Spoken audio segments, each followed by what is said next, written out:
Israel தேசத்தினுடைய வரலாறு பக்கங்களுக்கு நேராக நம்ம கடந்து போகலாம். இஸ்ரேல் தேசத்தினுடைய வரலாறு ரொம்ப ரொம்ப அவசியம். அதோடைய ஆழத்தின் அதிசயங்களையும் ரகசியங்களையும் அறிந்து கொள்ளும்போது நமக்கு வேதத்தில் இருக்கக்கூடிய நிறைய வசனங்களுடைய உள்ளான அர்த்தங்களும் வரப்போகின்ற நிகழ்வுகளும் நமக்கு துல்லியமாக புரியும். Israel, Iran and the final hour. ஏன்னா நம்ம பர்ஷியா நாட்டை தான் பற்றி நம்ம படிச்சுட்ருக்குறோம். இன்றைக்கி இருக்கக்கூடிய ஈரான் தான் அந்த நாளில் இருந்த பர்ஷியா. அந்த பர்ஷியாங்கிற பேர் தான் மாற்றப்பட்டு 1979 ஆண்டிலிருந்து ஈரான் அப்படின்னு சொல்லி அழைக்கப்படுகிறது. இஸ்ரேலுக்கும் ஈரானுக்கும் தான் என்ன நடக்குது, தொடர்ச்சியாக யுத்தம் நடக்கிறத நம்ம பார்த்துட்ருக்குறோம். இன்றைக்கும் தலைப்புச் செய்தியில் இஸ்ரேல் இல்லாத ஒரு நியூஸ் பேப்பரே இல்லைன்னு சொல்லலாம். தினம் ஏதோ ஒரு யுத்தம், தினம் ஏதோ ஒரு சர்ச்சை, ஒன்றா இஸ்ரவேலர்களுக்கு விரோதமாக, இல்லைன்னா இஸ்ரவேலர்கள் சொன்னது யூதர்கள் முறையிடுகிறது, இப்படி ஒரு வேர்ல்டு அஃபேர் அப்படின்னு நம்ம சொல்லலாம். அப்போ இதெல்லாம் இன்றைக்கி ஒரு கோயின்சிடென்ஸாக நடக்குதா, யதார்த்தமாக நடக்குதா அப்படின்னு சொன்னால், இன்றைக்கி ஒரு முக்கியமான காரியங்களை நம்ம படிக்க போகிறோம். எஸ்தர் ராஜாத்தினுடைய அந்த ஸ்டோரியிலிருந்து தான். இத்தனை காலகட்டங்களாக எஸ்தர் புஸ்தகத்தை ஒரு கதை போல் நம்ம படிச்சிருக்கலாம். ரொம்ப சுவாரஸ்யமான ஒரு கதை. அதில் ஒரு ஹீரோ உண்டு, அதுக்கு ஒரு நிகரான ஒரு வில்லன் உண்டு. அதில் இருக்கக்கூடிய ரெண்டு குவீன் பற்றி தான் நம்ம போன வாரம் நம்ம படித்தோம். எப்படி வஸ்தி தன்னுடைய ஸ்தானத்தை இழந்த போது அது எஸ்தருக்கு வந்ததோ அதே போல தான் யூதர்கள் கைவிட்டதை ஆண்டவர் சபையாகிய எஸ்தருக்கு கர்த்தர் கொடுத்தார். அந்த ஸ்தானம் எஸ்தருக்கு கிடைச்சது. த old covenant and the new covenant, பழைய உடன்படிக்கை. எப்படி நம்ம சாராள் ஆகார வச்சு ஒரு கம்பேரிட்டிவ் ஸ்டடி நம்ம கலாத்தியர் புஸ்தகத்தில் படித்தோமோ அது போல் நம்ம போன வாரம் இந்த ராணிகளை பற்றி நம்ம படித்தோம். அதில் இன்றைக்கி அந்த வில்லனை பற்றி மட்டும் நம்ம இன்றைக்கி பார்க்க போகிறோம். நல்ல ஒரு டெப்த்தான ஒரு ஸ்டடி நம்ம இன்றைக்கி பார்க்க போகிறோம். அதை பார்த்துட்டு இந்த டெம்ப்ளேட்டுக்கு நம்ம கடந்து வரலாம். இன்றைக்கி நம்ம பார்க்க போகிறது என்ன அப்படின்னா, நம்ம வாழக்கூடிய இந்த நாட்கள் எப்படிப்பட்ட நாட்கள், எப்படிப்பட்ட சீசன்ஸ், ஆண்டவர் அதை தெரிஞ்சுக்கணும்னு சொல்லியிருக்காரா இல்லையா? ஆமாம், நம்ம தான் தேதி தெரியாதே தவிர நடக்கிற சம்பவங்கள் அதை அடையாளங்களாக எடுத்துக்கிட்டு வேதாகமத்தில் நம்ம என்ன செய்யலாம், ரொம்ப அழகாகவே நம்ம ஒப்பிட்டு பார்க்க முடியும். அப்படி இருக்கும்போது போன வாரம் நம்ம சபையை குறித்தும் யூதர்களை குறித்தும் படிக்கலாம். அதில் பல கம்பேரிசன் படிக்கலாம், நம்ம ஒவ்வொன்றா பார்க்கலாம். இன்றைக்கி முக்கியமாக நம்ம படிக்க போகிற ஒரு டீட்டெயில்டான சப்ஜெக்ட் என்ன அப்படின்னா, அமலேக்கியர்கள். அதாவது உலகம் முழுவதும் இஸ்ரவேல் தேசத்திற்கும் யூதர்களுக்கு விரோதமாக பகை நாளுக்கு நாள் அதிகரிக்கிறத நம்ம பார்க்குறோம். எங்கேயாவது குறைஞ்சதை பார்க்குறீங்களா? கிடையவே கிடையாது. நாளுக்கு நாள் கூக்குரல் அதிகமாகுது. காசா மக்கள் எல்லாம் பசியிலையும் பஞ்சத்திலையும் சாகுறாங்க. இவங்களை எல்லாம் ஒரு இனமாக கொலை செய்து இந்த இஸ்ரேல் நாடு முதல்ல இந்த காசா மேலே போர் தொடுக்கிறத நிறுத்திட்டு என்ன செய்யணும், வாபஸ் வாங்கி வெளியே வரணும். அந்த மக்களுக்கு முதல்ல இருக்கிறதுக்கு ஒரு இடத்த கொடுக்கணும். அதனால் நிறைய நாடுகள் என்ன சொல்கிறாங்கன்னா, வரக்கூடிய செப்டம்பர் மாதம் நடக்கக்கூடிய அசம்பிளியில் நாங்கள் 2 ஸ்டேட் சொல்யூஷன் நாங்கள் கொண்டு வர போகிறோம். அது என்ன இப்போ புதுசாக வர்றது கிடையாதுங்க. எப்போ இஸ்ரேல் நாடு உருவாச்சோ 1948 ஒரு 2 ஸ்டேட் இருந்தது. ஆனால் அன்னைக்கு இருந்த அராபியர்கள் அதை ஒத்துக்கலை. எங்களுக்கு அவங்க கொடுத்த அந்த பாகத்து மேலே அவங்களுக்கு விருப்பம் இல்லை. ஆனால் இஸ்ரேல் என்ன சொல்லிச்சு, அந்த பிரிட்டிஷ் மேண்டேட்டின் படி அவங்களுக்கு கிடைச்ச பகுதி உடனே எடுத்துக்கிட்டு உடனே நாடுன்னு என்ன செஞ்சிட்டாங்க, பிரகடனம் பண்ணிக்கிட்டாங்க. ஆனால் அவங்க அதை அந்த காலத்துலேருந்து இல்லை, இன்னைக்கு வரைக்கும் பல தருணங்கள் அவங்களுக்கு கொடுக்கப்பட்டுட்டே தான் வந்தது. அந்த 2 ஸ்டேட், அதான் பாலஸ்தீனம் என்கின்ற நாடு உருவாகிறதுக்கு பல முறை அதுக்கு தருணங்கள் வந்தாலும் தே மிஸ் த ஆப்பர்ச்சுனிட்டின்னு சொல்லலாம். அந்த தருணத்தை அவங்க மிஸ் பண்ணிட்டாங்க, இழந்துட்டாங்கன்னு சொல்லணும். இன்றைக்கி இப்படி ஒரு நெருக்கமான ஒரு சூழ்நிலையில் இப்போ இஸ்ரேல் சொல்லுது கிடையாது, இப்போ எங்களால் 2 ஸ்டேட்டுக்கு நாங்கள் ஒத்துக்க மாட்டோம். எங்கள் மேலே எப்போ ஒரு தீவிரவாத தாக்குதல் நடத்தினாங்களோ இந்த பயங்கரவாதத்துக்கு பிறகு நாங்கள் அதுக்கு ஒரு ஒப்புதல் கொடுக்க மாட்டோம். எங்களுடைய எல்லைகளில் இப்படிப்பட்ட பயங்கரவாதிகளை நாங்கள் வச்சுக்க முடியாது. எங்களுடைய அடுத்தடுத்த சந்ததியை அவங்க தொடர்ந்து தாக்குதல் நடத்திட்டே தான் வருவாங்க அப்படின்னு அவங்களுடைய சத்தத்தை உயர்த்தி சொல்கிறாங்க. இது எல்லாத்துக்கும் ஒரு ரூட் இருக்கணும் இல்லையா? அந்த ரூட்டை தான் நம்ம இன்றைக்கி கண்டுபிடிக்க போகிறோம். இந்த பகை எங்கிருந்து ஆரம்பிச்சது, இந்த பகை யார் மூலமாக ஃபஸ்ட்டு இன்ட்ரடியூஸ் ஆச்சு அப்படிங்கிறது, அந்த செய்தி நமக்கு புரிஞ்சுதுன்னா இன்னைக்கு நடக்கிற நிகழ்ச்சிகளை ரொம்ப அழகாகவே உங்களுக்கு புரிஞ்சுக்க முடியும். அடடா இதுக்கு பின்னாடி இப்படி ஒரு காரியம் இருக்கா அப்படிங்கிறது தான். ஸோ முதல்ல நம்ம இன்னைக்கு படிக்க போகிறது யாரை பற்றி அப்படின்னு சொன்னால், இந்த கதையில் வரக்கூடிய அந்த வில்லன் கதாபாத்திரத்தை பற்றி தான். ஸோ அந்த வில்லனுடைய பேர் என்ன? ஆமான். போன வாரம் ஆமான் பற்றி நம்ம படித்தோம். என்னது? ஆமான் எத்தனாவது மனிதனாக உயர்த்தப்பட்டான்? 8வது. ஏற்கனவே அகாஸ்வேரு ராஜாக்கு கீழே எத்தனை பிரபுக்கள் இருந்தாங்க? 7 பிரபுக்கள் இருந்தாங்க. 7 பிரபுக்களுக்கு மேலே 8வதா வந்தவன் தான் இந்த ஆமான். இப்போ வெளிப்படுத்தின விசேஷத்தில் நம்ம பார்த்தோம், இந்த கடைசி நாட்களில் வெளிப்பட போகிற தி வேர்ல்டு லீடர். எப்படி ஹிட்லர் வந்து ஒரு பெரிய ஒரு லீடராக இருந்தாரோ, அது போல் உலகத்தையே தன்னுடைய கட்டுக்குள்ளே கொண்டு வரக்கூடிய ஒரு வேர்ல்டு லீடர் கடைசி நாளில் எழும்புவான். அவன் எத்தனாவதா வரப்போகிறான்? 8வதா வரப்போகிறான். அப்போ இந்த கதையில் வரக்கூடிய, திஸ் இஸ் நாட் ஸ்டோரி, உங்களுக்கு புரியறதுக்காக சொல்கிறேன். அப்போ இந்த சம்பவத்தில் வரக்கூடிய இந்த அமலேக்கின், அதாவது இந்த ஹாமான், அவன் 8வதாக வந்தது போல ஒரு பெரிய டிக்டேட்டர் வரப்போகிறான், அவனும் 8வதாக வருகிறான். அப்போ இவன் யாரு அப்படிங்கிறத நம்ம இன்னைக்கு கொஞ்சம் படிச்சிடலாம். அதாவது இஸ்ரவேலர்களை பொறுத்த வரைக்கும் பார்த்தா, ஒவ்வொரு ஜெனரேஷன்லேயும் ஏதோ ஒரு தேசம் இந்த இஸ்ரவேலர்களுக்கு விரோதமாக எழும்பி இந்த இஸ்ரவேலர்களை அழிக்கிறதற்கு எத்தனையோ முயற்சி செஞ்சாங்க. உதாரணமாக நீங்கள் சொல்லுங்கள், எப்படிப்பட்ட மக்கள்லாம் தேசங்கள்லாம் எழும்பி இருக்குன்னு உங்களுக்கு தெரிஞ்சவங்களெல்லாம் நீங்கள் சொல்லுங்கள். ஆரம்ப காலத்திலிருந்து, இன்னும் அதுக்கும் முன்னாடி போகலாம். எகிப்திலிருந்தே நம்ம ஆரம்பிக்கிறோம். ஸோ எகிப்தியர்கள் வந்தாங்க, இவங்களை அழிக்க நினச்சாங்க இல்லையா? வழியில் அவங்க சந்தித்த பலவிதமான 7 விதமான மக்கள், அப்புறம் தேசத்தை சுதந்திரிக்கிறாங்க. அதற்கு பிறகு யார் வந்தா? அசீரியர்கள் வர்றாங்க, அப்புறம் பாபிலோனியர்கள் வந்தாங்க, கிரேக்கர்கள் வந்தாங்க, மேதிய பெர்ஷியர்கள் வந்தாங்க. இது பெர்ஷியா ராஜ்யம். அப்போ பாலிட்டிக்ஸ், இப்போ நம்ம பேசுறதும் பாலிட்டிக்ஸ் தான், சரியா? அப்போது இந்த மாதிரி பெர்ஷியர்ஸ் வந்தாங்க. அதற்கு பிறகு ரோமர்கள் வந்தாங்க. இன்னைக்கு யாரெல்லாம் வந்திருக்கா? இன்னைக்கு ரஷ்யன்ஸாக இருக்கட்டும், அதுக்கு கொஞ்சம் முன்னாடி அந்த மெடிவல் பீரியடுக்கு நம்ம போனோம்னா இங்கிலாந்து எழும்புச்சு, ஸ்பெயின் எழும்புச்சு. அப்புறம் வேர்ல்டு வார் 2ல் பார்த்தீங்கன்னா ஹிட்லர் ஒரு பயங்கரமான ஒரு ஹாலோகாஸ்டை நடத்தினார்.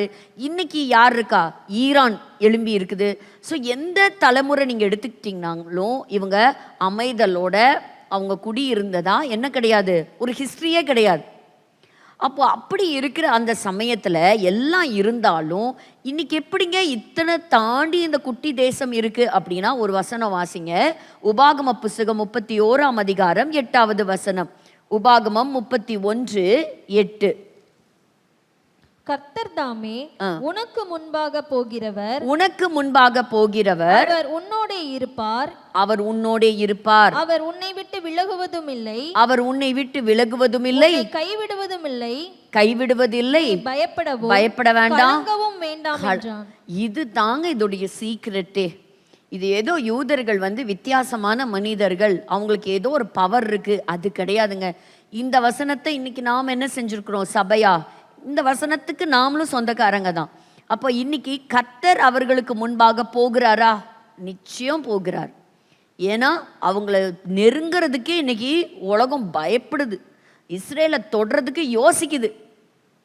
நினச்சா பார்த்தா குட்டி நாடு, ஒரு கையளவு மேகம் மாதிரி தான் இருக்கிறாங்க, கொஞ்சம் தான் அவங்களுடைய ஜனத்தொகை. ஆனால் இது தாங்க சீக்ரெட், அவர் உன்னோடே இருப்பார். So this is a promise. ஆண்டவர் வந்து தன்னுடைய ப்ராமிஸில், வாக்கு தத்தத்தில் என்றைக்குமே உண்மையுள்ள தேவன், அவர் மாறவே மாட்டார். ஹல்லேலூயா. அப்படிப்பட்ட தேவன் நம்முடைய தேவன். ஸோ ஒவ்வொரு முறையும் இந்த பலவிதமான சத்துருக்கள் எழும்பும்போது ஆண்டவர் வந்து ஒரே மாதிரியான ஸ்ட்ராட்டஜியை பயன்படுத்தினதாக நீங்கள் பார்க்க முடியாது. உதாரணமாக எகிப்தில் நீங்கள் பார்க்கும்போது ஆண்டவர் 10 விதமான வாதைகளை அனுப்புகிறார். வாதைகளை அனுப்பி என்ன செய்கிறாரு? இஸ்ரேல் ஜனங்களை கர்த்தர் எகிப்து தேசத்திலிருந்து மீட்டு கொண்டு வரார். அதுக்கப்புறம் பார்த்தீங்கன்னா வானத்திலிருந்து அக்கினி என்ன செய்து அவங்களுக்காக விழுது, சேனை என்ன செய்து இவங்களுக்காக யுத்தம் பண்ணுது. இப்படி பல விதமான ஒரு காரியத்தை செய்கிறார். திடீர்னு ஒரு கை வந்து ஒரு இடத்துல என்ன செய்யுது, எழுதுது. இப்படியெல்லாம் பல அற்புதங்கள் ஆண்டவர் இவங்களுக்காக இருந்து, நீ உங்களுக்கெல்லாம் ஞாபகம் இருக்கும், அசீரியனை கர்த்தர் முறியடிக்கிறதுக்கு என்ன செஞ்சாரு? தேவ தூதனையே இறக்கிட்டார். இல்லையா? லட்சக்கணக்கான பேர் மாண்டு போனாங்க. கர்த்தர் அந்த ஜனங்களை விடுவித்தார். இப்படி ஒரே மாதிரி இருக்காது, பலவிதமான அற்புதங்களை கர்த்தர் செய்தார். யாருக்காக? இந்த ஜனத்துக்காக தான். அப்ப சில சமயத்துல சாதாரணமா நடக்கிறது போல இருக்கும், அன்றாட நடக்கக்கூடிய நிகழ்வுகளை போல இருக்கும், பார்க்கறதுக்கு என்னமோ அது தானா நடந்தது போல இருக்கும். ஆனா எல்லாத்தையும் கனெக்ட் பண்ணி பார்த்தீங்கன்னா அதுல ஆண்டவருடைய குறுக்கீடை நீங்க பார்க்கலாம். அப்படிதான் இந்த எஸ்தர் புஸ்தகம். யெகோவாங்கிற வார்த்தை கிடையாது, தேவனாகிய கர்த்தர் கிடையாது, கர்த்தர் பேசினார் இல்ல, தீர்க்கதரிசி அனுப்பினார் அதுவும் கிடையாது, இவங்க கர்த்தரிடத்துல முறையிட்டாங்க அதுவும் கிடையாது, ஒண்ணுமே கிடையாது. ஆனா நடக்கிற ஒவ்வொரு நிகழ்வுகளையும், இந்த கதையில வரக்கூடிய ஒவ்வொரு சம்பவத்தையும் தனித்தனியா பிரிச்சு பார்த்தீங்கன்னா கடைசியில உங்களுக்கு தெரியும் இதெல்லாம் எதேர்ச்சியா நடக்கல, இதெல்லாம் ஆண்டவருடைய ப்ரீ பிளான், இதெல்லாம் காட்ஸுடைய அஜெண்டா அப்படிங்கிறது தெரியும். ஸோ இந்த ஆமான் யார் அப்படின்னா ஒரு ஹை ரேங்கிங் ஆஃபீஸர், ஒரு பெரிய ஆஃபீஸருங்க. இந்த பெர்ஷியா நாட்டினுடைய அரண்மனையில் அகஸ்வேரு ராஜாவுக்கு அடுத்த செகண்ட் ஹையஸ்ட் பொசிஷன், இரண்டாவது பலமுள்ள ஸ்தானத்தில் இருக்கிறான். அப்போ எவ்வளோ பவர் இருக்கும்? அகஸ்வேரு ராஜாவுக்கு 127 தேசங்களும் அவனுடைய கட்டுப்பாட்டுக்குள்ள இருக்குது. ராஜாக்கு அடுத்த நிலையில இருக்கிறது தான் யாருங்க? இந்த ஆமான். அப்போ இந்த ஆமானை பற்றி நம்ம படிக்கலாம், எடுத்துக்கொள்ளலாம். எஸ்தரின் புஸ்தகம் 3ஆம் அதிகாரம் 1வது வசனம். எஸ்தர் 3:1. இந்த நடபடிகளுக்கு பின்பு ராஜாவாகிய அகாஸ்வேரு அமெதாத்தாவின் குமாரனாகிய ஆமான் என்னும் ஆகாகியனை மேன்மைப்படுத்தி தன்னிடத்தில் இருக்கிற சகல பிரபுக்களுக்கு மேலாக அவனுடைய ஆசனத்தை உயர்த்தி வைத்தான். ஸோ முதல்ல நம்ம கண்டுபிடிக்க போறது ஒரு கேள்விக்கான பதில் என்ன அப்படின்னா, அப்போ ராஜா தான் என்ன செய்யறான்? ஒரு மனிதனை உயர்த்துகிறான். ஹல்லேலூயா! ராஜா தான் உயர்த்துறான். அப்போ இந்த இடத்துலையும் கடைசி நாட்கள்ல ஒரு வேர்ல்டு டிக்டேட்டர் அவன் என்ன செய்வான்? உயர்த்தப்படுவான். அவன் தானா வரப்போறதுல சாத்தான் அவனை கொண்டு அந்த இடத்துல வைக்க போறான். ஓகேவா? அடுத்தது அதை எப்படி அட்ரஸ் பண்றாரு? அமெதாத்தாவின் குமாரனாகிய ஆமான் என்னும் ஆகாகியன். அப்போ இந்த ஆமான் அப்படின்னு சொல்லக்கூடியவன் அமலேக்கியனா, ஆமான் என்னும் ஆகாகியனை மேன்மைப்படுத்தி. அப்போ யார் இந்த ஆகாகியன்? Who is the Agagite or who is the Amalekite? ஏன் இந்த இடத்துல ஆமான் ஒரு அமலேக்கியன் அப்படின்னு சொன்னா அமலேக்கியன் ஆகிய ஆமான் அப்படின்னு எழுதி இருக்கலாம்ல, ஏன் ஆகாகியனாகிய இந்த ஆமான் அப்படின்னு சொல்லி எழுதப்பட்டிருக்குது? அப்போ ஏன் இந்த பேர் இங்கே கொடுக்கப்பட்டிருக்கு அப்படின்னு சொல்லி நம்ம பார்க்கும் பொழுது, அப்போ நம்ம கொஞ்சம் என்ன செய்கிறோம்? கொஞ்சம் ஃப்ளாஷ்பேக், கொஞ்சம் ரிவர்ஸில் நம்ம ட்ராவல் பண்ண போகிறோம். அமலேக்கியர்கள்னா யாரு? ஆகாகியர்கள்னா யாரு? இந்த இடத்துக்குள்ள நுழைஞ்சு வந்த இந்த ஆமான் யாரு? இதெல்லாம் நீங்க கேட்கும்போது உங்களுக்கு நிஜமாவே ஒரு ரொம்ப ஆச்சரியத்தை கொடுக்குங்கிறதுல எந்த விதமான சந்தேகமுமே கிடையாது. அப்போ நம்ம எங்க போக போறோம் அப்படின்னு சொன்னா, முதல்ல இவங்க எங்க இருந்து ஆரம்பிக்கிறாங்கிறத பார்க்க போறோம். ஆதியாகம புஸ்தகம் 36ஆம் அதிகாரம் 12வது வசனம். ஆதியாகமம் 36:12. திம்னாள் ஏசாவின் குமாரனாகிய எலிப்பாசுக்கு மறுமனையாட்டியா இருந்து எலிப்பாசுக்கு அமலேக்கை பெற்றாள். இவர்களே ஏசாவின் மனைவியாகிய ஆதாளுடைய புத்திரர். இந்த ஒரு வசனத்திலிருந்து நம்ம என்ன கண்டுபிடிக்கிறோம் அப்படின்னா, அமலேக்கியர்கள் ஏசாவின் சந்ததியார். எந்த சந்ததிங்க? யாக்கோபு, ஏசா. ஸோ ஏசாவுடைய சந்ததி. ஏசாலேருந்து எலிப்பாஸ், எலிப்பாஸ்லேருந்து யாருங்க? அமலேக். அப்போ இதுதான் அவங்களுடைய ரூட், இதுதான் அந்த பேஸ். அப்போ அங்கேருந்து தான் இப்போ நம்ம அமலேக்கை பற்றி நம்ம என்ன செய்கிறோம்? ஸ்டார்ட் பண்ணுறோம். ஸோ இதை ஆதியாகம புஸ்தகத்திலே இன்ட்ரடக்ஷன் வந்துருச்சு அமலேக்கியர்களை பற்றி. அதுக்கப்புறம் நம்ம கொஞ்சம் கேப் விட்டு நம்ம என்ன செய்கிறோம்? இப்போ இஸ்ரவேலர்கள் எகிப்து தேசத்தில் எப்படி இருக்கிறாங்க? அடிமைகளாக இருக்கிறாங்க. அடிமைத்தனத்திலிருந்து ஆண்டவர் அவங்கள வெளியே கொண்டு வராரு. அந்த வெளியே கொண்டு வரும் பொழுது அந்த பக்கத்துக்கு திருப்பிக்கலாம், நிறைய வசனங்கள் உண்டு. ஆனால் நீங்கள் குறிக்கிறவங்க குறிச்சிக்கோங்க, ஆனால் எல்லாம் நமக்கு வாசிக்க டைம் இருக்காது. ஸோ யாத்ராகமம் 17வது அதிகாரத்தை மட்டும் என்ன செய்யுங்க? நீங்கள் அதை வச்சுக்கோங்க. இதுதான் ஃபஸ்ட்டு அவங்களுடைய எதிர்ப்பு. அதுதான் என்ன செய்கிறாங்க? அமலேக்கியர் ரெவித்தீமிலே இஸ்ரவேலரோட யுத்தம் பண்ணினார்கள். இதுதாங்க ஃபஸ்ட்டு வார். யாரோட பண்ணுறாங்க? இஸ்ரவேலர்கள் ஃபஸ்ட்டு அவங்களுடைய வார் யார் கூட நடக்குது? பெலிஸ்தியர்கள் கூடயா? இல்லை, அமலேக்கியர்கள் கூட இருக்குது. அப்போ இப்போ நடக்கிற இந்த யுத்தத்துக்கு பின்னாடி நம்ம வந்து மனிதர்களை பார்க்கக்கூடாது, அதுக்கு பின்னாடி செயல்படக்கூடிய டிமானிக் ஃபோர்ஸஸ், அந்த ஈவில் ஸ்பிரிட்ஸ். இது வந்து ஒரு ஸ்பிரிச்சுவல் வார்ஃபேர் அப்படிங்கிறது உங்களுக்கு புரியும். அதை ஆண்டவர் சொல்லக்கூடிய அந்த வார்த்தையிலிருந்தே என்ன செய்யும், உங்களுக்கு அது புரியும். அப்போது ஒரு பெரிய யுத்தம் வருதுங்க. அன்னைக்கு வந்து அந்த டீமை லீட் பண்ணி போகிறது யார் அப்படின்னு சொன்னால், அன்னைக்கு ஒரு மிலிட்ரி ஜெனரல் யோசுவா நிற்கிறாரு. யோசுவா தலைமையில் யுத்தம் நடக்குது. யுத்தம் நடந்தாலும் மோசே என்ன செய்கிறாரு, மோசே மலை மேலே நிற்கிறாரு, தன்னுடைய கைகளை விரித்து நிற்கிறார். அப்போது மோசேவுடைய கை சோர்ந்து போய் கீழே விழும்போது அமலேக்கியர் யுத்தத்தில் என்ன செய்கிறாங்க, அவங்க ஜெயிக்கிறாங்க. அதே சமயத்தில் மோசேவுடைய கரங்கள் உயர்த்தப்படும் போது யார் ஜெயிக்கிறா? இஸ்ரவேலர்கள் ஜெயிக்கிறாங்க. அப்போ உங்களுக்கு ஞாபகம் இருக்கா, அப்போ மோசேக்கு 2 கையும் 2 ஷோல்டர்ஸும் ரொம்ப வலிக்குது, அவரால் கை நீட்டியே வைக்க முடியல. அப்போ அந்த கை தாங்கலாம் அவருக்கு உதவி செய்த 2 பேர் யாரு? ஊரும் ஆரோனும் என்ன செய்கிறாங்க, அந்த கையை வந்து தாங்கி பிடிக்கிறாங்க. அப்படி பிடிச்சு அந்த யுத்தத்தை அவங்க அன்னைக்கு என்ன செஞ்சாங்க, ஜெயிச்சாங்களா? ஆமாம், ஜெயிச்சாங்க. இதெல்லாம் ஒவ்வொன்றும் ஒரு இம்பார்ட்டண்ட்டான ரெக்கார்டு. ஏன்னு கேட்டிங்கன்னா 13வது வசனத்தில் சொல்லுது, யோசுவா அமலேக்கையும் அவன் ஜனங்களையும் பட்டய கருக்கினாலே முறி அடித்தான். அதாவது என்னன்னு கேட்டிங்கன்னா, இதுதான் ரொம்ப சுவாரஸ்யமான நிகழ்வு. அதாவது இஸ்ரவேலர்களை ஒடுக்கிறதுக்கு சத்ரு வரான், இஸ்ரவேலர்களும் பதில் தாக்குதல் நடத்துகிறாங்க இந்த சத்ருக்களை. பல சமயங்களில் இந்த சத்ருக்களை கம்ப்ளீட்டாக டிஸ்ட்ராய் பண்ணக்கூடிய சான்ஸ் இவங்களுக்கு வருது.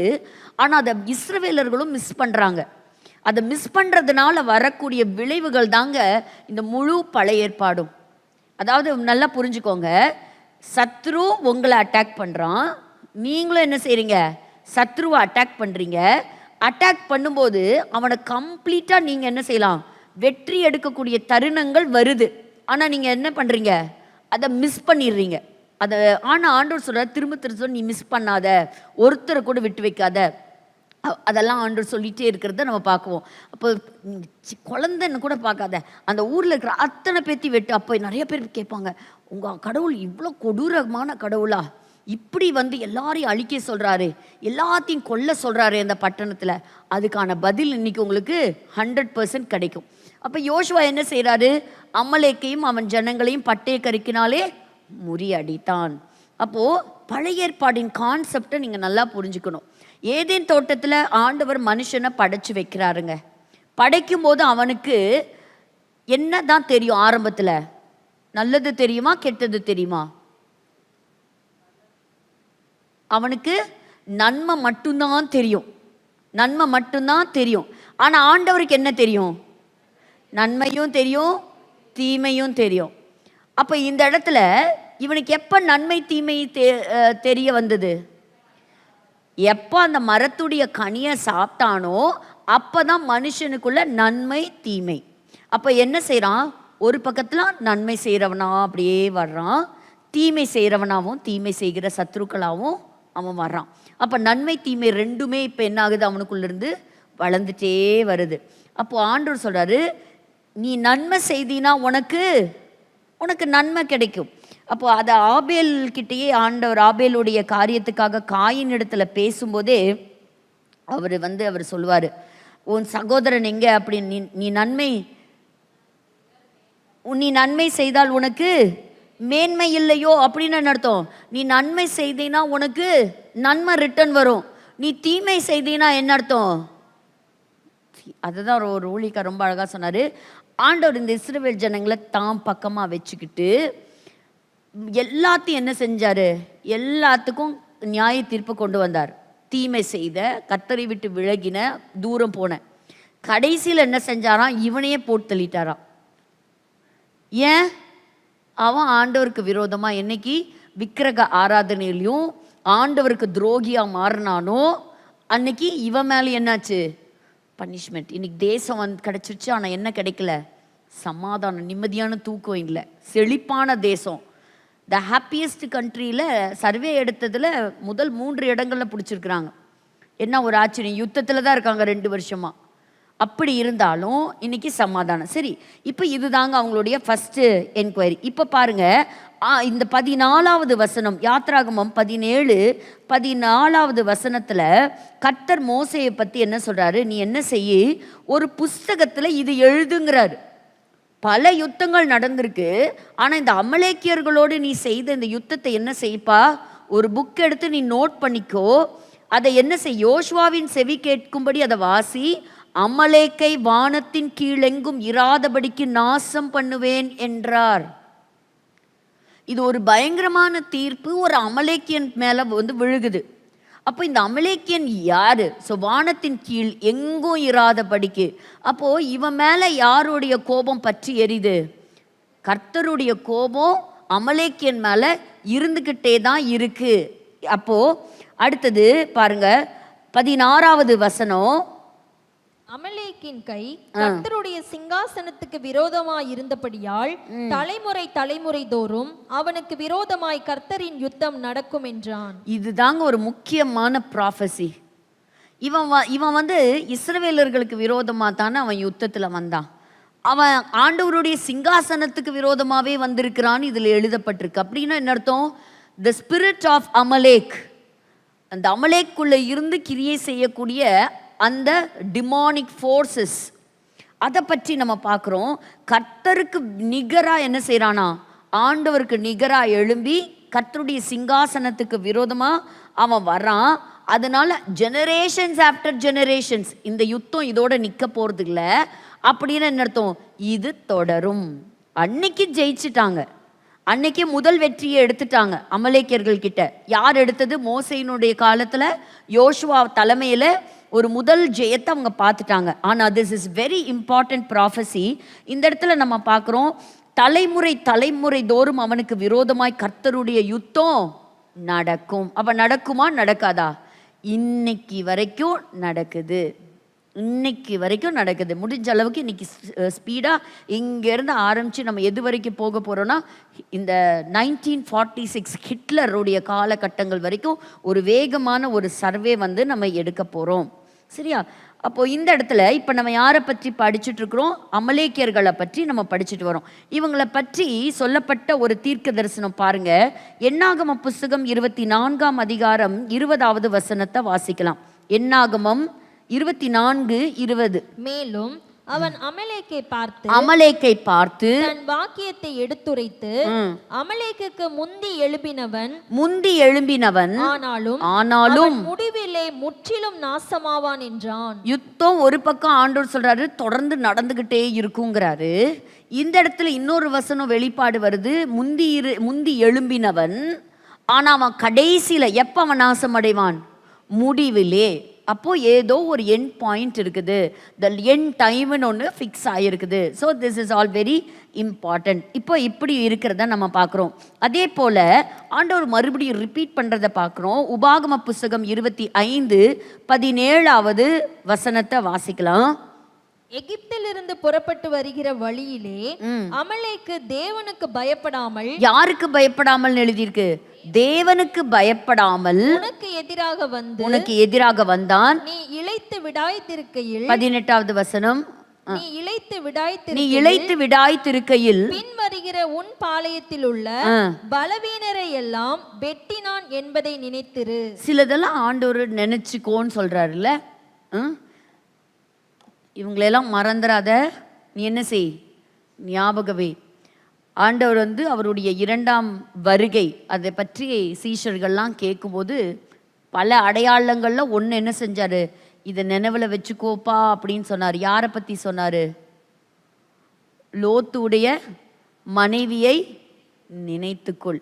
சிலதெல்லாம் ஆண்டவர் நினைத்துக்கொள் அப்படின்னு சொன்னால் நம்ம கேர்ஃபுல்லாக நம்ம இருக்கணும். மிரியாமுக்கு நடந்ததை நீ நினைத்துக்கொள் அப்படின்னு என்ன அர்த்தம்? இன்னைக்கு நிற்கிறோம், நாளைக்கு விழாமல் இருக்கணும்னா இந்த மாதிரி கேரக்டர்ஸ் எல்லாம் நம்ம என்ன செய்யணும்? பார்த்துட்டு நாமளை கரெக்ட் பண்ணிக்கிறதுக்கு தான், மற்றவங்களே இல்லை. ஸோ இந்த இடத்துல ஆண்டவர் சொல்கிறாரு, அவன் என்ன செஞ்சான்? உங்கள் பலவீனர்களை எல்லாம் அவன் வெட்டுனா, அதை நான் மறக்கலை, நான் ஞாபகம் வச்சுருக்கிறேன். இப்போ என்ன ஆகுது? மோசே இறந்துட்டாரு, அதுக்கு பிறகு யோசுவா காலம் முடிஞ்சிருச்சு, நியாயாதிபதிகள் காலம் முடிஞ்சிருச்சு. இப்போ சாமுவேல் தீர்க்கதரிசியாக எழும்பியிருக்கிறார். அப்போ சாமுவேல் சமஸ்த இஸ்ரவேலுக்கும் யாருங்க? He is a prophet. தான் முதல் பெயர்செபா வரைக்கும் அவர் தான் ப்ராஃபெட். அப்போ ஜனங்க வந்து கேட்குறாங்க, எங்கள் அக்கம் பக்கத்தில் இருக்கிற தேசத்தெல்லாம் நாங்கள் பார்க்குறோம், அவங்கெல்லாம் சந்தோஷமாக இருக்காங்க, அவங்களுக்கெல்லாம் ஒரு ராஜா இருக்காங்க, எங்களுக்கும் ராஜா கிடச்சா எவ்வளோ சந்தோஷமாக இருக்கும், எங்களுக்கு அப்படி ஒரு பேட்டர்ன் எங்களுக்கு வேணும் அப்படின்னு கேட்டோடனே ஆண்டவர் அந்த ஜனங்களுக்காக எழுப்பின முதல் ராஜா யாருங்க? சவுல். வாசிங்க 1 சாமுவேல் 15 2வது அதிகாரம். 1 சாமுவேல் 2. சேனைகளின் கர்த்தர் சொல்லுகிறது என்னவென்றால், இஸ்ரவேலர் எகிப்திலிருந்து வந்தபோது அமலேக்கு அவர்களுக்கு வழிமறித்த செய்கையை மனதிலே வைத்திருக்கிறேன். எப்படி ஒரு ஆண்டவர் பாருங்க. என்ன அப்படின்னா இவன் உயிரோடு இருக்கிறானா இல்லையா? இருக்கிறான். முறியடித்தார்கள்னு இருக்குது. ஆனா அமலேக்கியர்கள் வந்து கம்ப்ளீட்டா என்ன ஆகல? டிஸ்ட்ராய் ஆகல. அப்போ சேனைகளின் கர்த்தர் என்ன சொல்ற? இஸ்ரவேலர்கள் எகிப்திலிருந்து வந்த வழியை பார்க்குறப்பா, அமலேக்கு வந்து என்ன செஞ்சான்? வழி மறிச்சான். அதை நான் மனசுல நான் வச்சிட்டு இருக்கிறேன். இப்ப சவுல் கிட்ட அந்த டாஸ்கை கொடுக்குறார். என்ன சொல்றாரு? இந்த அமலேக்கின நீ என்ன செய்யணும்?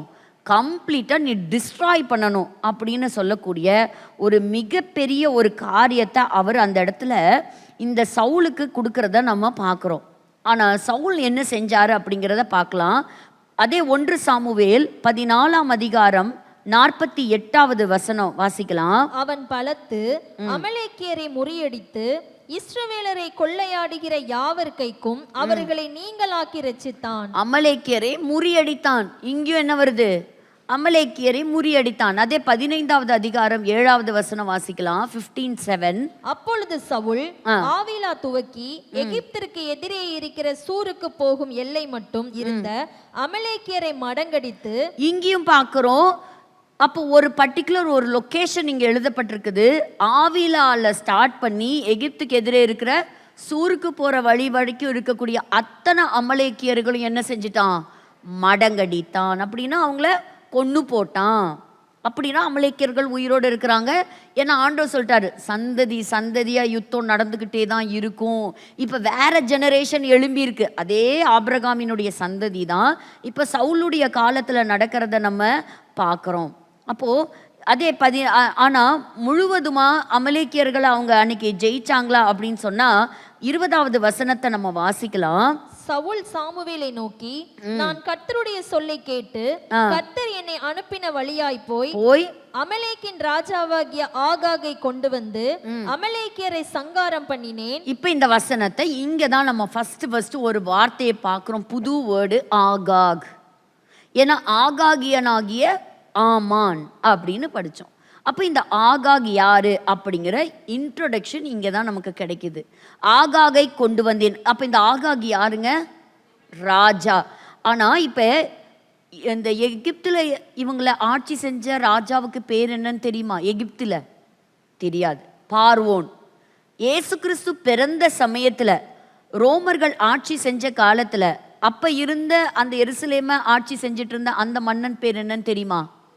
தெரியாது. ஏரோது. இதெல்லாம் அவங்களுடைய பேரு கிடையாது. அதாவது இந்த குரூப்புடைய ராஜாவை பாரோ அப்படின்னு சொல்லுவாங்க.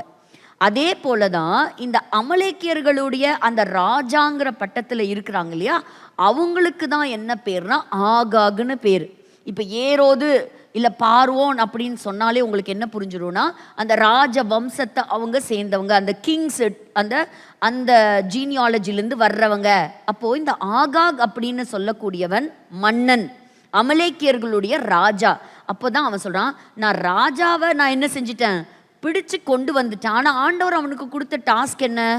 எல்லாத்தையும் நீ கம்ப்ளீட்டாக, அது வந்து ஆண்டவர் சொல்கிற, நான் என் மனசில் வச்சுருக்கிறேன், அந்த திட்டத்தை உன் கையில் கொடுக்குறேன், அந்த திட்டத்தை நீ நிறைவேற்றணும்னு சொல்லும்போது இந்த இடத்துல ஆகாக என்ன செய்கிறான்? உயிரோடு அவன் வந்து பிடிச்சிட்டு வந்து அங்கே வச்சான். அமலேக்கியர்களை கொன்னான். ஆனால் யாரை கொல்லலை? கிங்கையே கொல்லலை. இப்போ இந்த இடத்துல இவனை பற்றியும் நான் சொல்லி அந்த பாயிண்ட்டை நான் சொல்கிறேன். அப்போ இந்த இடத்துல ஏன் ஆகாகியனாகிய ஆமான்னு ஏன் சொல்லப்பட்டிருக்கு அப்படின்னு சொன்னால், சனகரிப் தெரியுமா? சனகரிப் மன்னன். யார் இந்த சனகரிப் ராஜா? அசீரியர்களுடைய தலைவன். அசீரியர்களுடைய ராஜா தான் சனகரிப். மறக்கக்கூடாது. ஹிஸ்ட்ரி தெரிஞ்சாதான் பைபிள் புரியும். சரியா? இது சிம்பிள் டேர்ம்ஸ் தான் நம்ம யூஸ் பண்ணுறோம். ஸோ அன்னைக்கு இருந்த அசீரியர்களுடைய மன்னன் பேர் என்னங்க? சனகரிப். பவர்ஃபுல்லான ராஜா. அவன் என்ன பண்ணா, ஒரு உதாரணத்துக்கு இந்த 10 கோத்திரத்தை கொண்ட இந்த இஸ்ரவேலை அவன் என்ன செஞ்சிட்டான்? எல்லாத்தையும் அவன் கண்ட்ரோல் எடுத்து பிடிச்சிட்டான். இப்போ நீங்கள் சொல்லுங்க, பெர்ஷியா அசீரியர்களுக்கு முன்னாடி வந்துதா அசீரியர்களுக்கு பின்னாடி வந்தாங்களா? பின்னாடி தான் வராங்க. இந்த சார்ட்டை நீங்கள் மறக்கக்கூடாது. எகிப்து, அசீரியர்கள், பாபிலோனியர்கள், மேதிய பெர்ஷியா, கிரேக்கர்கள், ரோமானியர்கள். இது நீங்கள் இந்த சார்ட்டை நீங்கள் ஞாபகம் வச்சுக்கோங்க. அப்போது இந்த பெர்ஷியர்களுக்கு முன்பாகவே வந்தவங்க யாருங்க? அசீரியன்ஸ். அசீரியன்ஸ். இப்போது நம்ம அந்த காலகட்டங்களில் இருக்கிறோம். அன்றைக்கி அவங்க தான் இன்றைக்கி எப்படி அமெரிக்கா வல்லரசுன்னு நம்ம சொல்கிறோம், அது போல் அன்றைக்கி அவங்க வல்லரசாக இருந்தவங்க. இந்த 10 கோத்திரத்தையும் என்ன செஞ்சான்? அவன் தான் கைப்பற்றினான். இஸ்ரேலை அவன் தான் கைப்பற்றினான். யூதேயா தனியாகவும் இந்த இஸ்ரேல் தனியாகவும் இருந்தது. இஸ்ரேலுக்கு சமாரியா தலைநகரமாக இருந்தது. இந்த யூதேயாவுக்கு எருசலேம் நகரமாக இருந்தது. அப்போ வடக்கு ராஜ்யம் தெற்கு ராஜ்யம்னு ஒன்றா இருந்த ராஜ்யம் 2ஆக பிரிஞ்சு கிடந்தது. அப்படி இருந்த சமயத்தில் இந்த சனகரிப் என்ன சொன்னான்னா, உங்களுக்கு புரியறதுக்காக சொல்கிறேன். இப்போ கோயம்புத்தூர் அவன் கைப்பற்றான் அப்படின்னு சொன்னால், கோயம்புத்தூரில் இருக்கிற மக்களை கொண்டு போய் எங்கேயோ ஒரு பகுதியில் ஒரு பீகாரில் கொண்டு போய் வச்சுட்டான். பீகாரில் இருந்தவங்களை கொண்டு வந்து என்ன பண்ணிட்டான்? சேலத்தில் கொண்டு வந்து வச்சிடறான். பொள்ளாச்சியில் இருக்கிறவங்களை கொண்டு போய் கர்நாடகாவில் வைக்கிறான். இந்த மாதிரி என்ன பண்ணால், ஜனங்களுக்குள்ளே மிக்ஸ் பண்ணி விட்டுட்டான். யாருடைய காலத்தில் நடந்தது? அசீரியர்களுடைய சாம்ராஜ்யத்தின் காலத்தில் நடந்தது. அப்போ என்ன செஞ்சாங்க? மக்களாக அப்படியே அவங்க மிக்ஸ் ஆகி கல்யாணம் பண்ணி அப்புறம் அந்த பிள்ளைங்கள்லாம் பிறந்து இன்றைக்கி அப்படி தான் அந்த 10 கோத்திரம் எங்கே இருக்காங்கன்னே தெரியல. ஆனால் அதில் ஒரு சிலதை என்ன செய்தானா, இந்த ராஜ வம்ச வழியாக வந்தவங்களை கொண்டு போய் அவன் மிக்ஸ் பண்ணலைன்னு சொல்கிறாங்க. அதை யோசபஸ் அப்படின்னு சொல்லக்கூடிய வரலாற்று ஆசிரியர் தன்னுடைய புஸ்தகத்தில் பதிவு செய்து வைத்திருக்கிறார். அப்படி இந்த ஆகாக், ஏன்னா அப்படி கலந்துருந்தாங்கன்னா என்ன ஆயிருக்கும்? அமலேக்கியர்கள் ஃபுல்லாக கலந்துருப்பாங்க. கரெக்டா?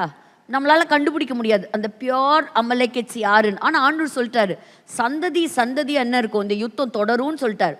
அப்படி இந்த ஆகாகியனாகிய ஹாமான் அப்படின்னு சொல்லும்போது அவன் ஒரு அமலேக்கியன் அப்படிங்கிற ஒரு கன்ஃபர்மேஷன் நமக்கு அந்த வார்த்தையிலிருந்து நமக்கு கிடைக்குது. பரிசுத்த ஆவியானவர் அதை நமக்கு நினைவுபடுத்தி அந்த இடத்துல எழுதி வச்சிருக்கிறார். அப்போ இந்த ஆகாக கொன்னது யாருன்னு தெரியுமா? ஆகாக கொன்னது சவுலா? சவுல் தான் பிடிச்சான். ஆனால் யாரு கொன்னா? 1 சாமுவேல் 15வது அதிகாரம் 33வது வசனத்தை வாசிங்க. சாமுவேல், உன் பட்டயம் ஸ்திரீகளை பிள்ளையற்றவர்களாக்கினது போல ஸ்திரீகளுக்குள்ளே உன் தாயும் பிள்ளையற்றவளா ஆவாள் என்று சொல்லி சாமுவேல் கில்காலிலே கர்த்தருக்கு முன்பாக ஆகாகை துண்டித்து போட்டான். அப்ப ராஜாவை கொன்னது யாருங்க? தீர்க்கதரிசி சாமுவேல். அதனால தான் சொல்லுவாங்க, பழைய ஏற்பாட்டின் தீர்க்கதரிசிகள் மேல ட்ரிபிள் அனாயிண்டிங் இருந்தது. 3 விதமான அபிஷேகம் இருந்தது. அவங்க ராஜாவுக்கு ராஜாவாகவும் இருந்தாங்க, மிலிட்ரி லீடராகவும் இருந்தாங்க, ஆசாரியனாகவும் இருந்தாங்க. அப்படி ட்ரிபிள் அனாயிண்டிங் இருந்தது அவங்க மேலே. அப்படி கொண்டவர் தான் இந்த சாமுவேல் தீர்க்கதரிசி. அப்போ சாமுவேல் இங்கே என்ன செய்கிறார்? ஆகானை துண்டிச்சிட்டாரு. ஆனால் அதுக்கப்புறம் பாபிலோன் சாம்ராஜ்யம் போய் நாட்கள் கடந்து பிற்பாடு பெர்ஷிய சாம்ராஜ்யத்தில் என்ன பேர் வருது?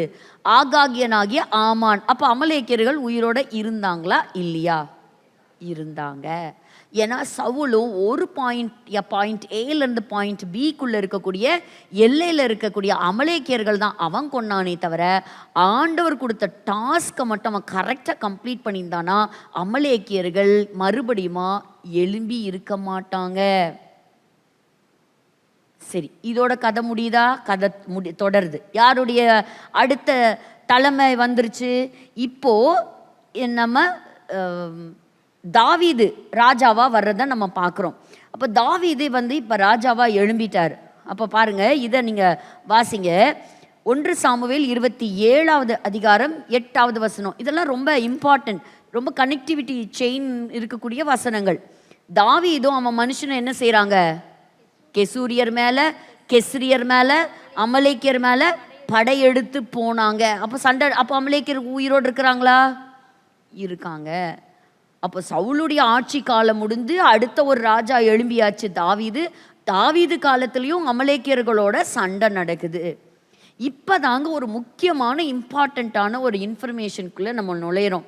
அது எங்கன்னு பார்த்தீங்கன்னா 1 சாமுவேல் 30வது அதிகாரம். அது நம்ம எல்லாருமே ரொம்ப விரும்பி படிப்போம். ஏன்னு கேட்டிங்கன்னா, தாவீது எல்லாத்தையும் இழந்தது எல்லாத்தையும் என்ன செஞ்சிட்டாரு, திருப்பி கொண்ட ஒரு சம்பவம். ஏன்னு கேட்டால், ஒரு முறை சாமுவேல் அன்னைக்கு சவுலுக்காக தன்னுடைய உயிருக்கு தப்பி அங்கேயும் இங்கேயும் என்ன செஞ்சிட்டு இருந்தாரு, ஓடி ஒளிந்திட்டு இருந்த காலம். அப்போ சிக்லாக் அப்படிங்கிற ஒரு ஊரில் தான் அவருடைய ஃபேமிலி, அவருடைய மக்கள் எல்லாரும் அந்த சிக்லாக்கில் குடியிருக்கிறாங்க. தாவீது இல்லாத சமயத்தில் என்ன பண்ணான்னா, அப்போது அந்த இடத்திற்குள்ள அமலேக்கியர் உள்ள வந்தாங்களாம். 1 சாமுவேல் 30ஆம் அதிகாரம் 1 வசனத்தை நீங்கள் வாசிச்சிங்கன்னா தெரியும். அமலேக்கியர் தென்புறத்து சீமையின் மேலும் சிக்லாக்கின் மேலும் விழுந்தார்கள். அப்போ அமலேக்கியர்கள் இருக்காங்களா? இருக்கிறது மட்டும் இல்லை, படை வச்சிருக்கிறாங்க, ஆர்மி வச்சிருக்கிறாங்க, பவர்ஃபுல்லாக இருக்கிறாங்க. அப்போ இவங்களுக்கு அவங்களுக்கு சண்டை வந்துட்டே தான் இருக்குது. ஆனால் அவன் பவர் குறைஞ்சதா? அதே இல்லவே இல்லை. அப்படி இருக்கும்போது என்ன நடக்குது, இந்த தாவீது ஏற்கனவே தன்னுடைய ஜனங்களோட டயர்டாக திரும்பி வரான், ரொம்ப டயர்டாக திரும்பி வரான். திரும்பி வரும்போது தாவீது சொந்த ஜனங்களாலும் ரொம்பவும் நெருக்கப்பட்ட சமயம். பாரு, ஒன்னால தான் என்னுடைய மனைவி பிள்ளைங்கள் எல்லாம் சத்ரு பிடிச்சிட்டு போயிட்டான் அப்படின்னு சொல்லி எல்லாரும் அவன் மேலே கல்லெறிகிற அளவுக்கு தாவீதுக்கு விரோதமாக எழும்புறாங்க. அப்போ தாவீது போய் ஆண்டவர்கிட்ட கேட்குறாரு, அப்போது நான் வந்து அவனை பின்தொடரட்டுமா? அப்போ ஆண்டவர் சொல்கிறாரு, நீ போ, நீ என்ன செய், நீ போ. அப்படி போகும்போது இப்போ நீங்கள் வாசிங்க பாருங்க, 8வது வசனம் 9வது வசனத்தில் ஆண்டவரிடத்தில் அவன் விசாரித்து, நான் அந்த தண்டை பின்தொடர வேண்டுமா, அதை பிடிப்பேனா என்று கேட்டான். அதற்கு அவர், அதை பின்தொடர், அதை நீ பிடித்து சகலத்தையும்.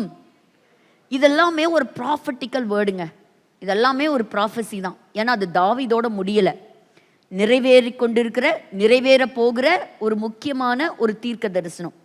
அப்போ தாவீது கூட எத்தனை பேர் போகிறாங்கன்னா, 600 பேர் போகிறாங்க. 600 பேர் போயிட்டாங்க, சரியா? இப்போ நீங்கள் ஒரு கணக்கு சொல்லுங்கள். 9வது வசனத்தில், அவர்கள் பேசோர் ஆற்றண்டைக்கு வந்தபோது அங்கே சிலர் நின்றுட்டாங்க. அப்போ சிலர் வந்து ரொம்ப டயர்டு, அதுக்கு மேலே அவங்களால அந்த ரிவரை கிராஸ் பண்ணவே முடியல. அப்போ எத்தனை பேர் வந்து ஸ்டார்டிங்கில் அவரோட கூட இருக்கிறாங்க? 600 இருக்கிறாங்க. இப்போ அடுத்த 10வது வசனத்தை நீங்களே படித்து சொல்லுங்கள், தாவீது கூட இப்போ எத்தனை பேர் போனாங்கன்னு. 400 பேர் போயிருக்கிறாங்க. எத்தனை பேர் நாங்கள் வரலன்ட்டாங்க? 200 பேர் வரலன்ட்டாங்க. அப்போது போனப்போ ஆண்டவர் அந்த இடத்துல ஒரு குட்டி பையனை, அந்த இடத்துல ஒரு பசியோடு இருக்கக்கூடிய பையனை தாவீதுடைய மக்கள் கண்களில் காட்டுறாரு. அந்த பையன்கிட்டேருந்து சில டேட்டாவை கலெக்ட் பண்ணுறாங்க.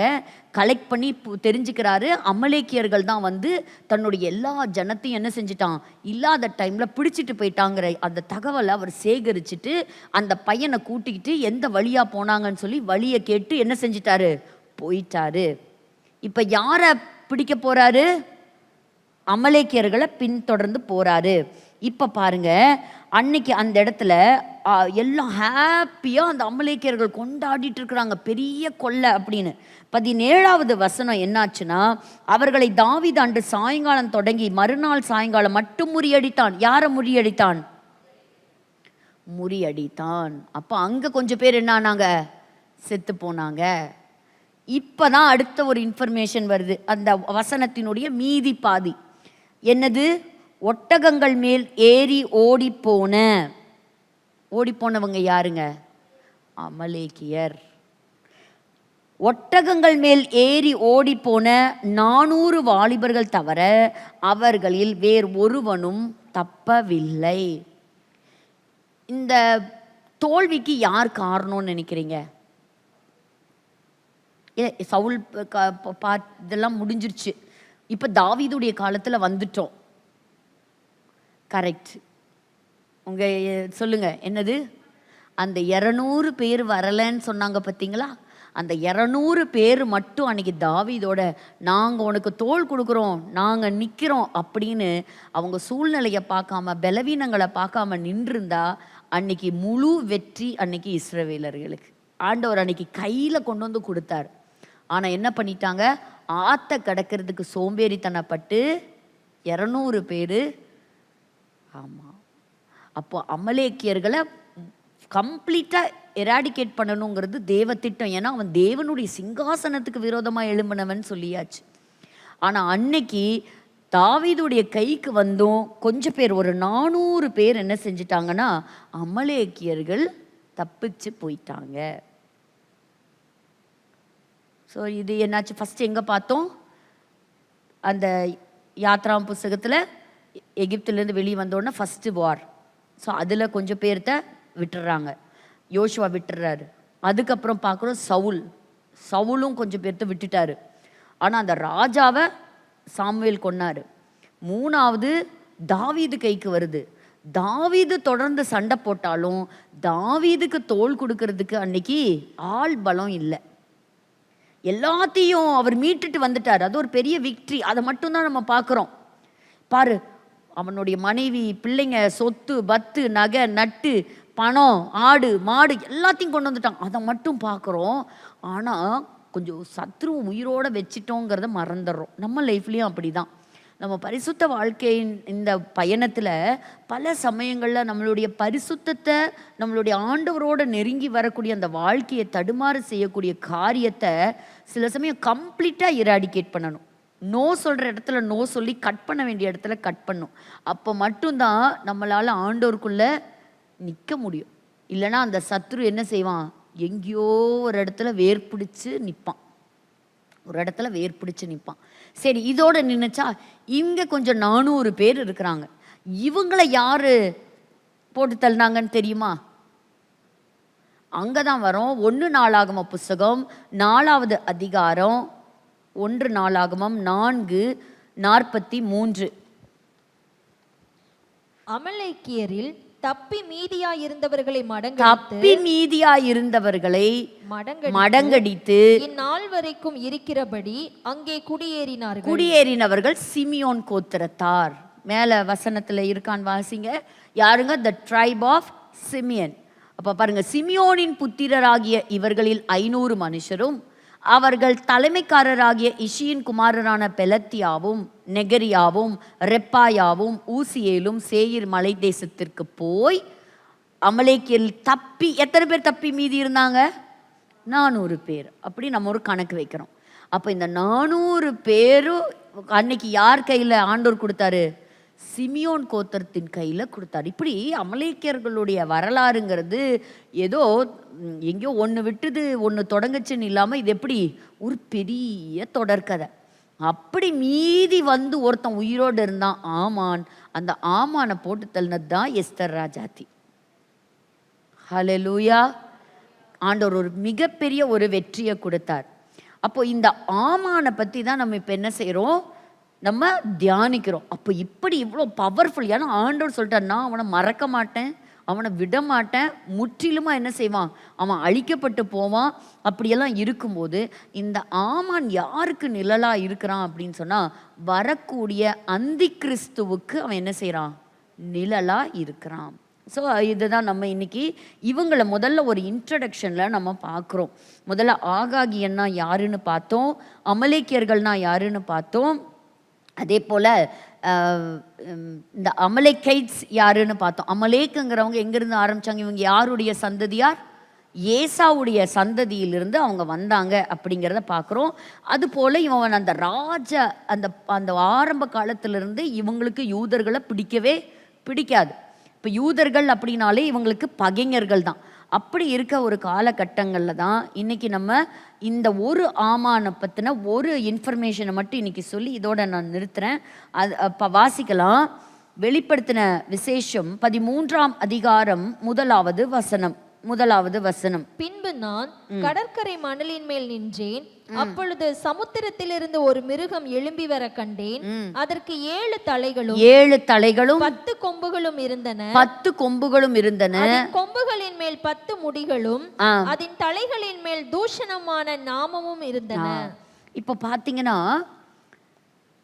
இந்த இடத்துல இந்த ஆமானுக்கு ஏன் இந்த யூதர்களை பிடிக்காம போச்சு அப்படின்னு சொன்னா, வாசல்ல இருக்கக்கூடிய ஒரு யூதனாகிய மொர்தகாய் எல்லாரும் அவனுக்கு வணக்கம் செலுத்துறாங்க. ஆனால் அவன் மட்டும் என்ன செய்யல, இவனை சல்யூட் பண்ணலை.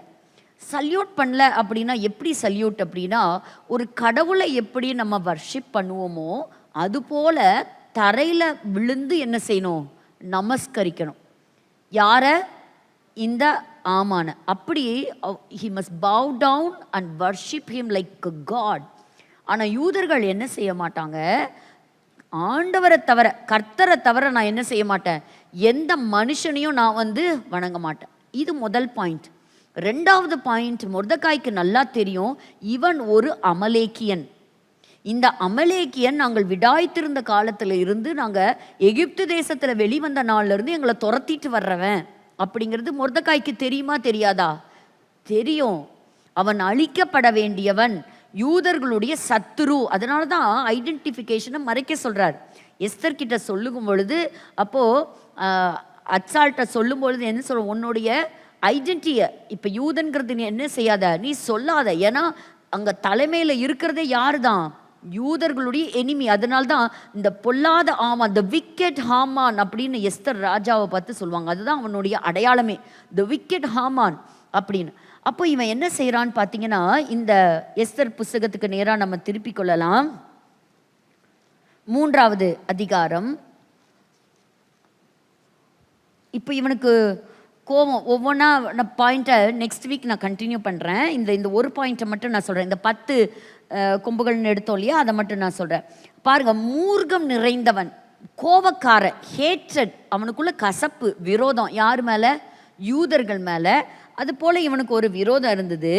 அப்போ இந்த மொர்தெகாய் மேலே அவனுக்கு ஒரு கோபம் இருந்துகிட்டே இருந்தது. அப்போ இந்த மொர்தெகாய் கிட்ட அவனை பழி வாங்கும்போது அவன் நினைக்கிறான், என்னுடைய ஸ்தானத்துக்கு இவன் ஒருத்தனை மட்டும் பழி வாங்கினா என்ன செய்யாது, இது பத்தவே பத்தாது.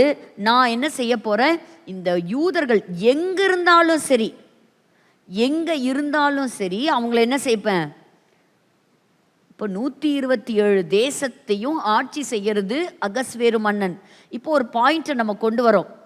அதாவது பாபிலோன் தேசத்தில் 70 வருஷம் அவங்க சிறையிருப்பு முடித்த உடனே நாடு திரும்புகிறாங்க. சில யூதர்கள் நாடு திரும்புகிறாங்கன்னா எங்கே திரும்பி இருக்கிறாங்க, எருசலேம் திரும்பி இருக்கிறாங்க. அப்போ எருசலேம்லேயும் யார் இருக்கா, யூதர்கள். அவங்களை பல காலங்களாக பாலஸ்தீனம்ங்கிற பேரில் தான் அழைக்கிறோம். அப்போ அந்த பாலஸ்தீனத்துக்கும் இந்த சட்டம் பொருந்துமா பொருந்தாதா, உன்னை கொல்ல போகிறேன் அப்படிங்கிற ஒரு பொருந்துமா பொருந்தாதா? இப்போ இதெல்லாம் உங்கள் மைண்டில் நீங்கள் வச்சுக்கோங்க. அப்போ யூதர்கள் உலகத்தில் எந்த தேசத்தில் இருந்தாலும் சரி, அவங்க பாலஸ்தீனத்தில் இருந்தாலும் சரி, இந்த அமலேக்க ஆவி அவனை பின்தொடரும் அப்படிங்கிறது ஒரு உண்மை. அப்போ பாருங்க, இவ்வளோ மூர்க்கம் நிறைஞ்சவனா என்ன செய்கிறான், அவங்கள சங்கரிக்க வகை தேடுனான். அத்தனை பேத்தையும் எலிமினேட் பண்ணணும், கம்ப்ளீட்டாக என்ன செய்யணும், யூதர்களை கம்ப்ளீட்டாக டிஸ்ட்ராய் பண்ணணும். 7வது வசனத்தில் பார்க்குறோம், ராஜாவாகிய அகஸ்வேருவின் 12ஆம் வருஷம் நிசான் மாதமாகிய 1ஆம் மாதத்திலே. இப்போ எத்தனாவது வருஷங்க, 12th இயர். எந்த மாதம்னு சொல்லுங்க பார்க்கலாம். பாருங்க, இதெல்லாம் ரொம்ப முக்கியம். பாருங்க, முதல் மாதத்தில் ஆமானுக்கு முன்பாக பூர் எனப்பட்ட சீட்டு. அப்படின்னா என்ன அர்த்தம்னா, இந்த மக்களை கொல்லணும்டா, ஒரு நல்ல நாளாக பார்த்து ஒரே நாளில் இவனுங்களை போட்டு தள்ளணும். ஒரே நாளில் இந்த தேசங்களில் எங்கே இருந்தாலும் சரி, ஒரு யூதம் கூட என்ன செய்யக்கூடாது, உயிரோடு இருக்கவே கூடாதுரா அப்படின்னு. அப்போ சீட்டு குலுக்கி போட்டு பார்க்குறாங்க. சீட்டு குலுக்கி போடுறது எதுக்கு, இவங்களை கொல்றதுக்கான டேட்டை செலக்ட் பண்ணுறான். அப்போ இவனுக்கு இந்த சொல்கிறாங்க அஸ்ட்ராலஜி, அதிலெல்லாம் பயங்கரமான ஒரு நம்பிக்கை கொண்டவனா. கிட்டத்தட்ட இவனுக்கு கீழேயே 365 கவுன்சிலர்ஸ் இருந்தாங்களாம். யாருக்கு, ஆமானுக்கு கீழே. ஆனாலும் அவன் மனைவி கொடுத்த அந்த ஐடியா தான் இவனுக்கு ரொம்ப பிடிக்குது. அந்த ஐடியா தான் இவனுக்கு ரொம்ப பிடிக்குது. அப்போ பாருங்க, ஆமானுக்கு முன்பாக பூர், அதான் பூரிம் பண்டிகை கொண்டாடுவாங்க. பூர், லாட், அந்த லாட் போட்டு எடுக்கிறது என்னப்பட்ட ஒரு சீட்டு ஒவ்வொரு மாதத்தையும் குறித்து போடப்பட்டது. அது பாருங்க, ஆதார் மாதமான 12ஆம் மாதத்தின் மேலே விழுந்தது. நீங்கள் சொல்லுங்க, சீட்டை என்னைக்கு போட்டாங்க, சீட்டை எந்த மாதத்தில் போட்டாங்க, முதல் மாதத்தில் போடுறாங்க. சீட்டு ஆனால் எந்த தேதியில் விழுது அப்படின்னா, இது 12வது வருஷம், ஆட்சி செய்யக்கூடிய வருஷம். சீட்டு போடுறது முதல் மாதத்தில் சீட்டு போடுறாங்க. ஆனால் அவங்கள எப்போ கொல்லலாம் அப்படிங்கிறது எந்த இடத்துல வருது, வருஷத்துடைய கடைசி. அப்படின்னு என்ன அர்த்தம்? இந்த ஜனங்களை அழிக்க வேண்டும் என்பது ஆரம்ப காலத்திலேயே திட்டம் பண்ணப்பட்டது. தேவனுடைய பார்வையிலையும் வரக்கூடிய சாத்தான் அழிக்கப்படுவான் அப்படிங்கிறது ஆரம்பத்திலே முன்குறிக்கப்பட்டாச்சு. அதான் ஆதியாகமம் 3:16 சொல்லப்பட்டாது. ஆனாலும் இந்த அழிவு எப்போ வரப்போகுது? உலகத்தின் முடிவிலே. அதுதான் அதோடைய அர்த்தம். சீட்டு முதல் ஃபஸ்ட்டே ஃபிக்ஸ்டு, அது காட்ஸ் பிளான். ஆனால் எப்போ அந்த அழிவு வரப்போகுது?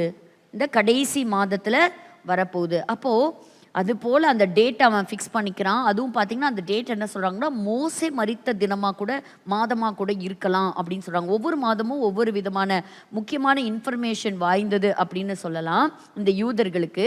அப்படி இருக்கும் பட்சத்தில் இந்த மாதம் விழுகுது. இந்த மொர்தெகாய்க்காக ஒரு தூக்கு மரத்தையும் அவன் செய்கிறான். தூக்கு மரத்தெல்லாம் செஞ்சு அதுக்கு பின்னாடி வரக்கூடிய சம்பவங்கள் பார்த்திங்கன்னா, எஸ்தர் ராஜாத்தி ராஜா கிட்ட முறையிடுறாங்க. அதுக்கப்புறம் விருந்துக்கு அழைக்கிறாங்க. அதுக்கப்புறம் இவனை பற்றின எல்லா விஷயங்களையும் என்ன சொல்கிறாங்க, எங்கள் குலத்தையே அவன் என்ன செய்கிறான், அவன் அழிக்க அவன் திட்டம் போட்டிருக்கிறான் அப்படின்னு சொல்லும்போது, இப்போ நான் உங்ககிட்ட ஒரு கேள்வி கேட்குறேன். அப்போ ராஜா என்ன சொல்லிட்டான், அப்படியா செய்தி அப்படின்னு சொல்லி ஆமான கொல்றதுக்கு ஆமான் என்ன செஞ்சிட்டார், இவனை கொல்லுங்கன்னு ராஜா உடைய கரத்தினால கட்டளை வந்தது. அதே போல தான் பிசாசு கடைசி நாட்களில் நம்முடைய ராஜாவாகிய இயேசு கிறிஸ்துவினாலே அவன் அழிக்கப்பட்டு போவான், அவன் அழிக்கப்பட்டு போயிடுவான். பட் அதை விட ஒரு இன்ட்ரெஸ்டிங்கான ஒரு செய்தி என்ன அப்படின்னா, அப்போ அந்த எந்த டேல யூதர்கள் அழியணும்னு நினச்சானோ அதே டேட்டில் யார் அழிஞ்சு போகிறா, ஆமான் அழிஞ்சு போகிறாங்க. பாருங்கள், கிட்டத்தட்ட 9வது அதிகாரத்துக்கு எடுத்துக்கோங்க. நான் ஏன் இந்த இடத்துக்கு டைரெக்டாக வந்தேன்னா, ஆமானுடைய அந்த 10க்காக நான் வந்திருக்கிறேன். இப்போ பாருங்கள், யூதர் சூசான் அரண்மனையில் 500 பேரை கொன்று நிர்மூலமாக்கினார்கள். அமத்தாத்தாவின் குமாரனாகிய ஆமான் என்னும் யூதருடைய சத்ருவின் குமாரனான அப்படின்னு சொல்லி ஒரு 10 பேருன்னு 9வது வசனத்தில் இருக்குது. 10 பசங்க. அப்போ ஆமானுக்கு எத்தனை பசங்க? அவனுக்கும் 10 பசங்க. எத்தனையோ நடந்த அந்த பார்வோன் பேர் இல்லைங்க. ஆனால் இந்த 10 பசங்க பேரை மட்டும் என்ன இவ்வளோ பெரிய லிஸ்ட், அதை படித்து பாருங்கள், ஒரு பேர் கூட உங்களுக்கு வாயில் நுழையாது. அப்போ பாருங்கள், பர்சான் தாத்தா, தல்போன், அஸ்பாத்தா, பொராதா, அத்தலியா, இதெல்லாம் நம்ம என்ன செய்வோம், படிக்கும்போது ஸ்கிப் பண்ணிட்டு போயிடுவோம். இந்த 10 பேர்த்தையும் கொன்று போட்டார்கள்னு இருக்குதா 9வது வசனத்தில். அப்போ செத்துட்டாங்களா? இப்போ ராஜா கிட்ட எஸ்தர் ராஜாத்தி திரும்ப ஒரு ரெக்வெஸ்ட் கொடுக்குறாங்க. அது என்ன அப்படின்னு பார்த்தீங்கன்னா, 12வது வசனத்தில் பாருங்கள். 12. அப்பொழுது ராஜா ராஜாத்தியாகிய எஸ்தரை நோக்கி, யூதர் சூசான் அரண்மனையில் 500 பேரையும் ஆமானின் 10 குமாரரையும் கொன்று நிர்மூலமாக்கினார்கள். அப்போ எஸ்தரே ரிப்போர்ட் கொடுத்துட்டாங்க, ஆமானும் செத்துட்டான், ஆமானோட 10 பசங்களும் செத்துட்டாங்க, இனி சந்ததி கிடையாது, செத்துட்டாங்கன்னு சொல்றாங்களா? ஆனா இப்ப என்ன கேட்குறாங்கன்னு கேளுங்க. ராஜாவின் மற்ற நாடுகளிலும் என்ன செய்திருப்பார்களோ இப்போதும் உன் வேண்டுதல் என்ன? இப்ப ராஜா கேட்கிறார் எஸ்தர் கிட்ட, okay, what is your request? அது உனக்கு கட்டளையிடு. நீ என் ராஜ்யத்தில் நீ என்ன கேட்டாலும் நான் உனக்கு தருவேன்னு சொல்லியிருக்கிற ஒரு ராஜா இல்லையா? அப்போ இந்த 13வது வசனம் பாருங்க, இட்ஸ் அன் ப்ராஃபட்டிக்கல் வேர்ட். அப்பொழுது எஸ்தர் ராஜாவுக்கு சித்தமாக இருந்தா இன்றைய தினத்து கட்டளையின்படியே சூசானில் இருக்கிற யூதர் நாளைய தினமும், அங்கே நாளை அப்படிங்கிறது it is not the near future, it may be somewhere in the for new future. என்ன சொல்கிறாங்கன்னு கேளுங்க. நாளைய தினமும் செய்யணும்.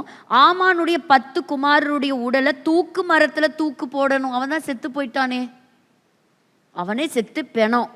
அதுவும் என்ன எழுதப்பட்டிருக்கு, 10 பேர்த்தையும் கொன்று போட்டாங்க, அவர்களை நிர்மூலமாக்கினார்கள்னு இருக்குது. ஆனால் இவங்க ரெக்வெஸ்ட் என்ன இருக்குது, இதெல்லாம் போய் இந்த வாரம் முழுசு நீங்கள் என்ன செய்ய போகிறீங்க, யோசிக்க போகிறீங்க. இந்த 10 பேர்த்த திரும்ப என்ன செய்யுங்க, தூக்கில் போடுங்க. இந்த 10 பேர் யார் அப்படிங்கிறத மட்டும் நான் சொல்லி முடிக்கிறேன். ப்ரெசன்டேஷனுக்கு நேராக நம்ம கடந்து போகலாம்.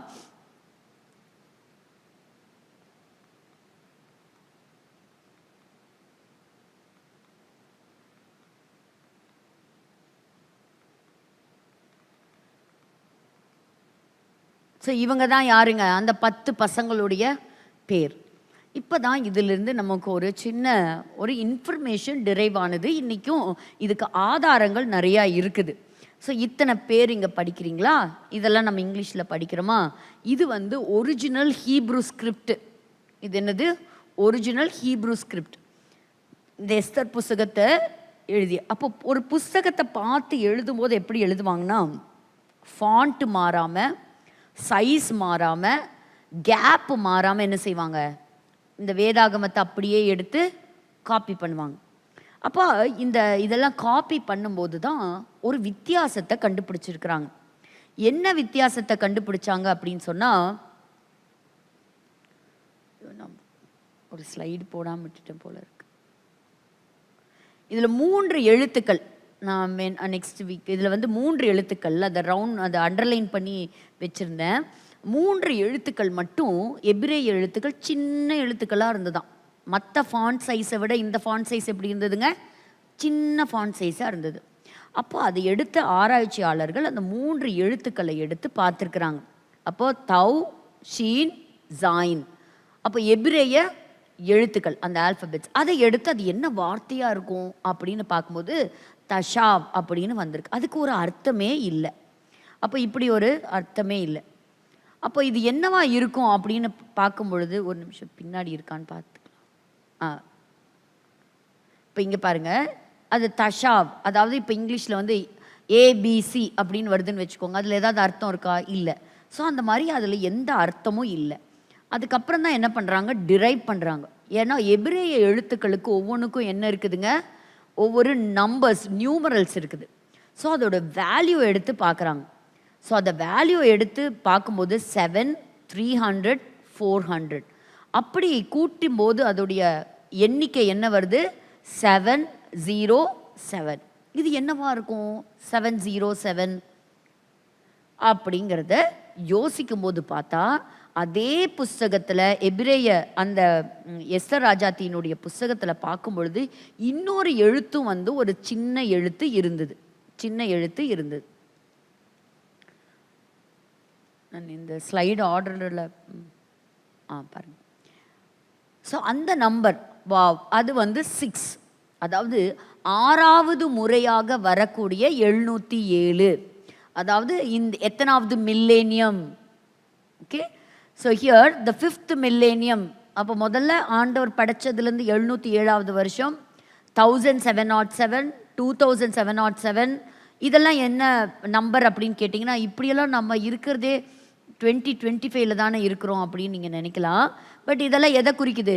எபிரேயருடைய கேலண்டர், ஹீப்ரூ கேலண்டர். நான் அதை பற்றி உங்களுக்கு சொல்லியிருக்கேன். இந்த வருஷத்துடைய நம்பர் எடுக்கும்போது நான் சொன்னேன், ஞாபகம் இருக்கா? இந்த வருஷம் டபுள் கிரேஸ். அப்போ அவங்களுடைய வருஷங்கள் எப்படி இருக்கும்? ஆரம்பத்திலிருந்து தான் வச்சுருப்பாங்க. ஸோ அப்படி சொல்லும்போது அவங்களுடைய யூதர்களுடைய கேலண்டர் படி அது எத்தனாவது வருஷத்தை குறிச்சுதுன்னா 5707 அப்படிங்கிறத குறிச்சுது. ஸோ அந்த 5707 இன்னைக்கு இருக்கிற நம்மளுடைய கிரிகாரியன் கேலண்டருக்கு கன்வெர்ட் பண்ணால், இந்த டைம் ஸ்கேலுக்கு கன்வெர்ட் பண்ணால் 70 பாருங்க. இந்த எழுத்து இந்த மாதிரி ரவுண்ட் பண்ணி பாருங்க, சின்ன எழுத்தா இருக்கா?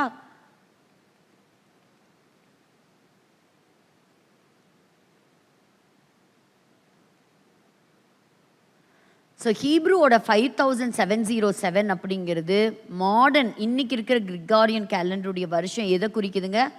1946வது வருஷம்.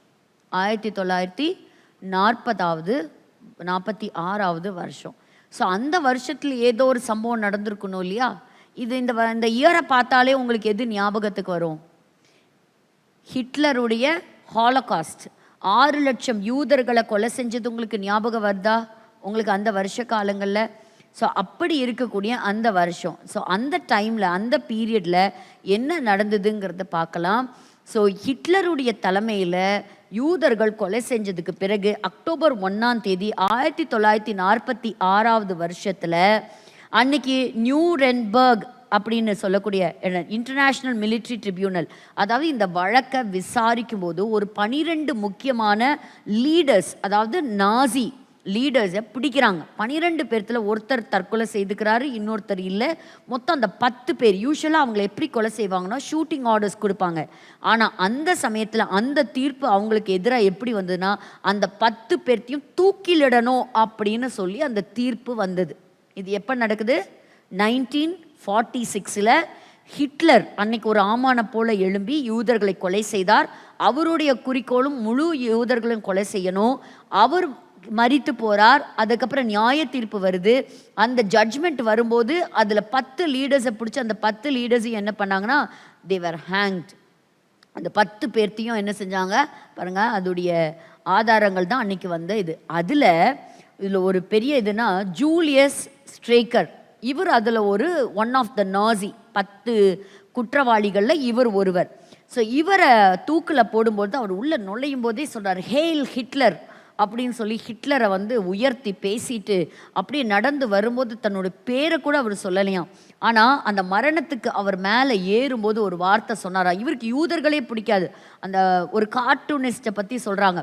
அதில் யூதர்களுடைய படங்களை எல்லாம் வரைஞ்சி அவங்களெல்லாம் ரொம்ப கேவலமாக சித்தரித்து அப்படியெல்லாம் வரையக்கூடியது. ஆனால் இந்த மனுஷன் அந்த தூக்கு மேடைக்கு போகும்போது சத்தம் போட்டு சொன்ன ஒரு வார்த்தை என்னென்னா பூரிம் ஃபெஸ்ட் 1946 அப்படின்னு கத்துனாராம். பூரிம் ஃபெஸ்ட் அப்படின்னு என்ன அர்த்தம்? இது எங்கே ட்ராவல் பண்ணி போகுது?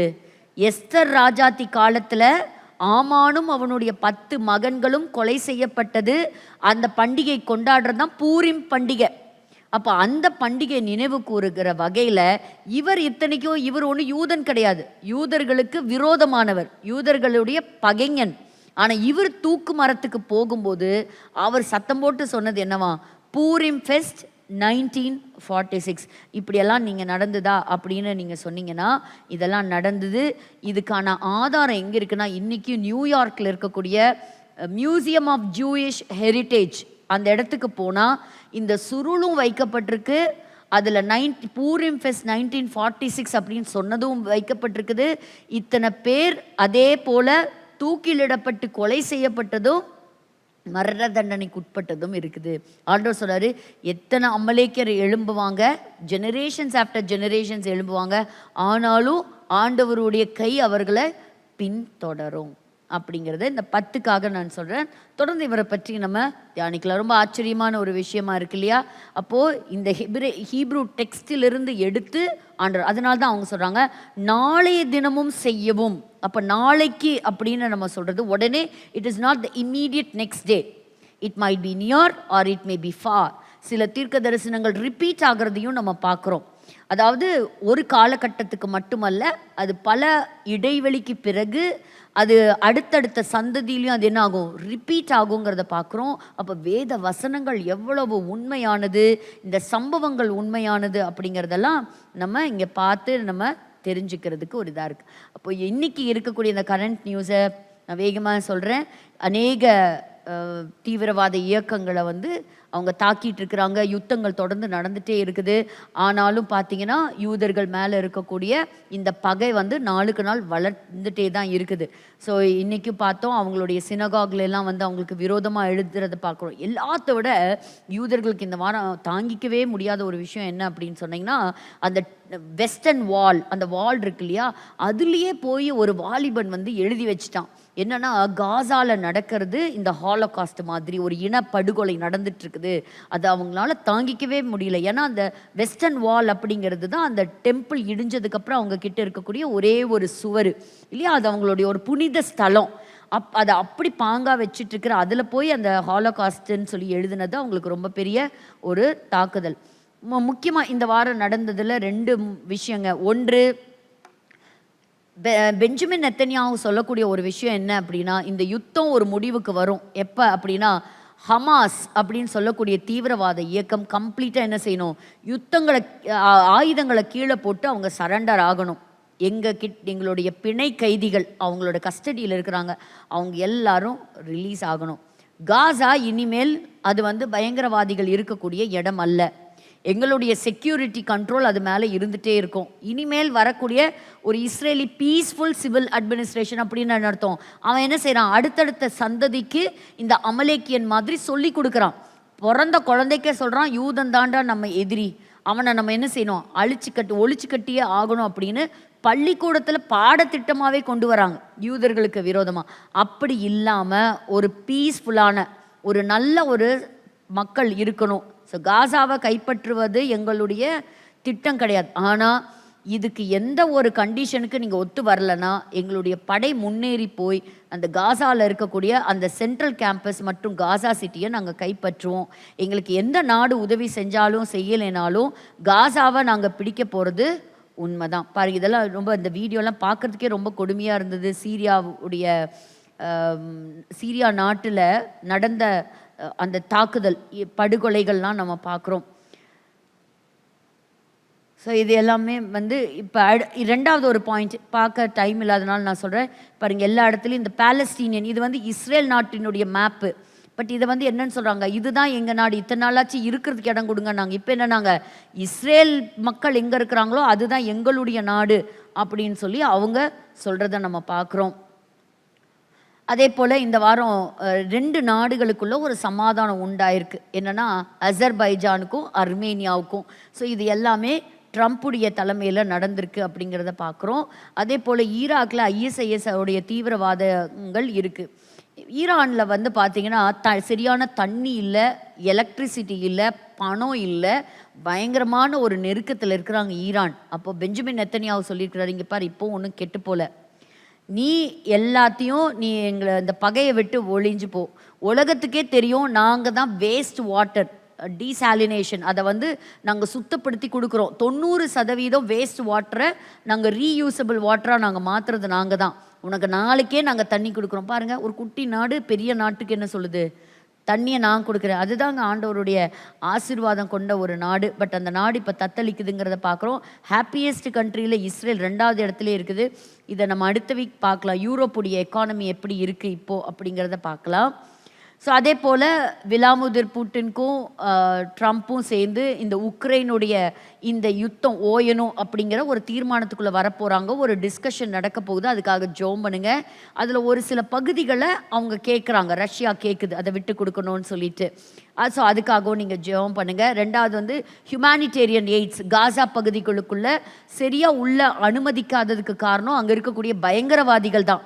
ஆனால் உலகம் முழுவதும் ஃபேக் ப்ரொபகண்டா பண்ணுறாங்க. இஸ்ரவேலர்கள் வந்து அங்கே இருக்கக்கூடிய காசா மக்களுக்கு சரியான உணவு கொடுக்க மாட்டேங்கிறாங்க, அவங்கள பட்டினியில் சாகடிக்கிறாங்கன்னு. அது பொய், அது உண்மை கிடையாது. ஸோ இது மறுபடியும் இது வந்து சோஷியல் மீடியாவில் பரவிட்டு வர்றதுனால மக்கள்கிட்ட இருந்து ஒரு இமோஷ்னல் சப்போர்ட் என்ன செய்யுது, இந்த தீவிரவாத இயக்கம் வாங்கிட்டு இந்த யுத்தத்தை நிறுத்துறதுக்கு வரவே மாட்டேங்கிறாங்க. ஸோ எப்படியாவது உலகம் முழுவதும் இவங்களுக்கு ஆதரவாக வந்து அவங்களுக்கு யூதர்களுக்கு எதிராக மாறுவாங்க, இந்த யுத்தத்தில் நம்ம ஜெயிக்கலாம் அப்படின்னு நினைக்கிது. பட் அது கண்டிப்பாக நடக்காது. ஸோ பாருங்கள், இந்த இடத்துல இந்த ஹிட்லர், ஸோ இன்றைக்கும் அவர் ஹிட்லர் மறைஞ்சு எத்தனை காலம் ஆச்சு. இதெல்லாம் பார்த்தீங்கன்னா ரொம்ப கொடுமை. அங்கே ஒரு மனுஷன் பாருங்கள் ஒரு ஜூவை அடிக்கிறத நீங்கள் பார்க்கலாம். ஸோ பல விதங்களில் பல இடங்களில் பல தேசங்களில் யூதர்கள் தொடர்ந்து தாக்கப்படுறாங்க. இனி யூதர்கள் வந்து ஒரு இடத்துல இருக்கிறதுக்கான அந்த வாய்ப்பே இல்லை. அந்த தொப்பியை பார்த்து அவங்க so fake propaganda of the war, but the children are very happy receiving the food அப்படிங்கிறதுக்கு தான், அதுக்கு ரொம்ப நன்றி செலுத்துறதையும் நம்ம பார்க்குறோம். ஆஸ்திரேலியா என்ன சொல்லுதுன்னா, நாங்கள் வந்து பாலஸ்தீனத்தின் நாடை வந்து நாங்கள் அங்கீகரிக்க போகிறோம். அப்போது நெத்தனியாஹூ சொல்கிறாரு, அவன் இவ்வளோ தீவிரவாத செயலில் ஈடுபட்டு எங்களுடைய மக்களை கொண்டிருக்கிறான், இந்த நேரத்தில் போய் அவனுக்கு ஒரு நாடு தர்றங்கிறையே, this is a very shameful act அப்படின்னு அதை வந்து ரொம்பவே கண்டனம் தெரிவிச்சிருக்கிறாங்க. ஸோ ஈவன் அவங்க ஃப்ளைட்டில் ட்ராவல் பண்ணும்போது அவங்களுக்கு வரக்கூடிய மீலில் கூட சியோனியர்களை வந்து ரொம்ப அவமானப்படுத்தும்படி அந்த வார்த்தைகள்லாம் எழுதப்படுகிறத நம்ம பார்க்குறோம். இதெல்லாம் எதுக்கு இதெல்லாம் நம்ம தெரிஞ்சுக்கணும் அப்படின்னா, அவங்க ஸ்லோவாக ப்ராஃபிட்டிக்கல் டைமில் இருக்கிறாங்க. உலகத்தில் எந்த நாட்டிலையும் அவங்க இருக்க முடியாத ஒரு தருணங்கள் வருது. அவங்க நாடு திரும்பணும் அப்படிங்கிற ஒரு கட்டாயத்துக்குள்ளே இன்றைக்கி யூதர்கள் வந்துட்டாங்க. ஸோ இதெல்லாம் வந்து டெரரிஸ்ட்டை எலிமினேட் பண்ணியிருக்காங்க. என்ன சொல்கிறாங்கன்னா, அந்த ஊரில் ஒரு 17 வயது வாலிபன் கூட ஒரு தீவிரவாதியாக இருக்கிறான். அந்த அளவுக்கு அவங்க வந்து மக்களை அவங்க உருவாக்குறாங்க. அப்போ இந்த இடத்துல பார்த்தீங்கன்னா, இஸ்ரேல் நாடும் எகிப்து நாடும் ஒரு ஒப்பந்தம் பண்ணுறாங்கங்க. கேஸ் வந்து சப்ளை பண்ண போகுது இஸ்ரேல், இது வரைக்கும் இல்லாத அளவுக்கு. அதே சமயத்தில் எகிப்து நாட்டில் பயங்கர குறைபாடு உண்டாயிருக்கு. பார்த்தீங்களா, ஆண்டவர் சொன்னார் ஆபிரகாமை பார்த்து, நான் உன்னை ஆசீர்வதிப்பேன், நீ ஆசீர்வாதமாக மட்டும் இல்லை மற்றவர்களுக்கும் நீ என்ன செய்வ, ஆசீர்வாதம். சுற்றி இருக்கிற நாட்டுக்கெல்லாம் தண்ணி எலக்ட்ரிசிட்டி கொடுக்குறது இவங்க தான், இவங்கக்கிட்ட. ஆனால் இவங்களுக்கு நாடு கிடைக்கும்போது அது ஒன்றுமே இல்லை, அது ஒரு வனாந்திரம், அது ஒரு பொட்டல் காடுன்னு நம்ம சொல்லலாம். அப்போ இன்றைக்கி இதுவரைக்கும் இல்லாத அளவுக்கு என்ன செய்ய போகிறாங்களோ ஒரு மிகப்பெரிய ஒப்பந்தத்துக்குள்ளே வரப்போகிறாங்க. ஸோ US செக்ரட்டரி அவர் என்ன சொல்கிறாருன்னா, ஹமாஸ் இப்போதைக்கு அவன் வந்து தன்னை விட போகிறதில்ல, விட்டு கொடுக்க போகிறதில்ல. ஆனால் இந்த யுத்தமும் ஓய போகிறதில்ல, காசா ஹமாஸுக்கு கிடையாது. ஹெஸ்போலாவும் ஒரு சைடில் டோட்டலாகவே அவங்க தோற்று போன நிலைமையில் இருக்கிறாங்க. ஆனாலும் அதை ஒத்துக்கிற ஒரு நிலைமை இல்லை. இத்தனை வருஷங்கள் இல்லாத அளவுக்கு ஒரு சம்பவம் ரெக்கார்ட் அப்படின்னு சொல்லியிருக்கலாம். என்னன்னா, இந்த வருஷம் தான் இந்த டெம்பிள் மவுண்ட்ல கிட்டத்தட்ட 60,000 யூதர்கள் பல 1000 ஆண்டு காலங்களுக்கு பிறகு ஒரே ஸ்ட்ரெச்சில் எல்லாருமே போய் பார்த்துருக்குறாங்களாமா. எல்லாருமே, அதாவது 2வது தேவாலயம் இடிஞ்சதுக்கப்புறம் இவ்வளோ பெரிய கூட்டம் இது வரைக்கும் வரலை அப்படின்னு அவங்க சொல்கிறாங்க. இது வந்து காசாவுடைய வாரம் நாங்கள் பின்தொடர்வோம் அப்படிங்கிற சொல்கிறோம். இதெல்லாம் வந்து stop all your fake propaganda. அவங்கெல்லாம் வந்து நல்லா தான் சாப்பிட்றாங்க. ஆனால் வெளியில் சுகவீனமாக பலவீனமாக இருக்கக்கூடிய பிள்ளைகள் எல்லாம் அவங்க வந்து ஃபோட்டோ எடுத்து அதை வீடியோ எடுத்து அதை வைரல் ஆக்கி அதை வந்து எல்லா உலகம் ஃபுல்லாக அதை பரப்பி பாரு நாங்கள் இவ்வளோ கஷ்டப்படுறோம் அப்படின்னு சொல்கிறாங்க. ஆனால் ஆக்சுவலாக ஹாஸ்டேஜஸ் பிணை கைதிகளுக்கு தான் சரியான உணவு இல்லாமல் இருக்குது அப்படிங்கிற கருத்தையும் வைக்கிறாங்க. முக்கியமாக நம்ம சபைக்காக நம்ம ஜெபிக்க வேண்டிய முக்கியமான கட்டாயத்துக்குள்ளே வந்துட்டோங்க. பல வீடியோஸ் பார்க்கவே முடியாது. நைஜீரியாவில் கிறிஸ்தவர்கள் பாருங்கள், 2000 பார்க்கும்போது 62,000 பேர் கொலை செய்யப்பட்டிருக்காங்க. நேற்றுக்கு யூகேல பார்த்தீங்கன்னா ஒரு கிறிஸ்டியன் பாஸ்டர், ஒரு ப்ரீச்சர், அவர் அரெஸ்ட் பண்ணியிருக்கிறாங்க. ஏன்னா அவர் பேசுறது இஸ்லாமிக் மக்கள் அவங்களுக்கு வந்து ஒரு ட்ரபிள்ஸமாக இருந்ததாமா. அதனால் இப்போ எந்த நாட்டுக்குள்ளாரையும் சபைகளை வைக்கிறதோ பிரசங்கம் பண்ணுறதோ சபை நடத்துகிறதோ ஒரு மிகப்பெரிய ஒரு சேலஞ்சிங்காக இருக்குது அப்படிங்கிறத பார்க்குறோம். அதே போல் யூகேயில் இருக்கக்கூடிய ஸ்டாமர் அவரும் என்ன சொன்னார்னா, நாங்கள் இந்த பாலஸ்தீனம் அப்படின்னு சொல்லக்கூடிய தேசத்தை நாங்களும் அங்கீகரிக்கிறோம் அப்படின்னு சொன்னதுக்கு இஸ்ரேல் சொல்லிடுச்சு, இஸ்ரேல் தான் அந்த நாட்டுக்கு ஸ்பை ஏஜென்சியை இவங்க தான் பண்ணுறாங்க. அங்கே இருக்கக்கூடிய உளவுத்துறை, இங்கே பாரு பிரிட்டனுக்கு இன்னும் ஆபத்து இருக்குது, இவ்வளோ தீவிரவாத தாக்குதல் உனக்கு நேராக வருது, இந்த இன்ஃபர்மேஷன் கொடுக்குறதே யார் தான் அப்படின்னு நீங்கள் பார்த்தீங்கன்னா இஸ்ரேல் தான் கொடுக்குதான். இஸ்ரேல் யூகேக்கு சொல்லிடுச்சு, நீ இந்த மாதிரி பாலஸ்தீனத்துக்கு ஒரு நாடு கொடுக்குறேன்னு சொன்னால் நாங்கள் உனக்கு கொடுக்குற உளவுத்துறை எங்களுடைய சைபர் செக்யூரிட்டி எல்லாத்தையும் நாங்கள் கட் பண்ணிக்க போகிறோம் அப்படின்னு. அப்போ இஸ்ரேல் பாருங்கள், எல்லா நாட்டுக்கும் அவனுடைய ஆதரவு இன்னைக்கு தேவைங்கிற ஒரு இடத்துல வச்சதுனால தான் யாருமே எதிர்த்து வர்றதில்லை. ஆனால் உண்மையாலுமே அடுத்த சூடானுக்காக நம்ம ஜெபிக்கலாம். ஆயிரக்கணக்கான பிள்ளைகள் வந்து அங்கே பசியிலையும் பஞ்சத்துலேயும் அவங்க இருக்கிறாங்க. அந்த காங்கோவில் பார்த்தீங்கன்னா ISIS தீவிரவாதிகள் வந்து ஏராளமான சபைக்குள்ள வீடுகளுக்குள்ள புகுந்து அநேக கிறிஸ்தவர்கள் எங்கேயோ நடக்குதுன்னு நினைக்க வேண்டாங்க, எங்கேயோ இருக்கு. இன்னைக்கு நம்மளை ஆண்டவர் நிறையா நல்லா வச்சிருக்கிறார். எதுக்குன்னா இதுக்காக ஜெபிக்க தான். So let us all pray for every church, every Christian. பட் அதே சமயத்தில் எல்லா இடங்கள்லையும் இந்த இஸ்ரவேலர்களுக்கான தாக்குதல் பாருங்க, இதெல்லாம் வந்து ஆன்டை செமிட்டிக் ஆக்டிவிட்டின்னே நம்ம சொல்லலாம். இதெல்லாம் தொடர்ந்து நடந்துக்கிட்டே தான் வருது. இருந்தாலும் இதுக்கு நடுவில் கிட்டத்தட்ட இந்த சீரியாவில் இருக்கக்கூடிய 22 சீரியன் அஃபீஷியல்ஸ் வந்து ஜிஹாதிஸ்ட்டை சேர்ந்தவங்க தான். அங்கிருந்தும் ஒரு பெரிய ஆபத்து இருக்குது அப்படிங்கிறத தெரிவிச்சிருக்கிறாங்க. ஸோ அவ்வளோதான் இந்த வாரத்துக்கான ஒரு முக்கியமான ஒரு செய்தி. இது நம்ம கடைசியாக இந்த முடிக்கும்போது நம்ம பார்க்குறோம், the more we see evil in this world, இந்த உலகத்தில் எவ்வளோக்கு எவ்வளோ அக்கிரமங்கள் நம்ம பார்க்குறோமோ, the more eagerly we await the Messiah's return to take his people to the place he has prepared for them. அப்போ அதிசீக்கிரத்தில் மேசியாவினுடைய வருகை, நம்முடைய ஆண்டவராகிய இரட்சகராகிய இயேசு கிறிஸ்துவினுடைய வருகை சமீபமாக இருக்கிறது. ஸோ இஸ்ரவேல் தேசத்தினுடைய வரலாறு பக்கங்கள் தொடரும். ஒரு பக்கம் யூதர்கள் நாடு திரும்புகிறாங்க, உலகம் எங்கேயும் இருக்க முடியாமல் இருக்குது, எல்லா இடங்களில் பசி பஞ்சம், சபையை நோக்கியும் எதிர்ப்புகள் வந்துக்கிட்டே இருக்குங்கிறத நம்ம பார்க்குறோம். அமலேக்கின் ஆவிகள் தீவிரமாக செயல்படுகிறத பார்க்குறோம். நம்மளுடைய ஜெபங்கள் அதிகரிக்கட்டும். இஸ்ரவேல் தேசத்தினுடைய வரலாறு பக்கங்கள் தொடரும். நம்ம எல்லாரும் கண்களை மூடி நம்ம ஜெபித்து நம்ம நிறைவு செய்யலாம். எங்களை நேசிக்கிற எங்கள் நல்ல தகப்பனே, இந்த மாலை வேளைக்காக நாங்கள் நன்றி செலுத்துகிறோம். ராஜா, இந்த நாளிலும் ஆண்டவரே உம்முடைய ஜனத்திற்கு விரோதமாய் எழும்பிய அமலேக்கியர்களை குறித்தும் ஆண்டவரே அவர்களுடைய ஆதி நிலையை குறித்தும் ஆண்டவரை அறிந்து கொள்வதற்கும் தேவன் எங்களுக்கு கிருபை செய்தீங்களே, உமக்கு நன்றி அப்பா. அப்பா, நீங்கள் கொடுக்கும்போது ஆண்டவரே ஒவ்வொரு இன்ஸ்ட்ரக்ஷன்லேயும் ஒரு ஆழமான ரகசியங்கள் உண்டு என்பதை நாங்கள் அறிந்திருக்கிறோம். அப்பா, சத்ருவானவன் ஆண்டவர் ஒவ்வொரு காலகட்டத்திலும் எழும்பி தம்முடைய ஜனத்தை சபைக்கு நேராக உம்முடைய ஜனத்துக்கு நேராக எழும்புகிறத நாங்கள் பார்க்கிறோம்.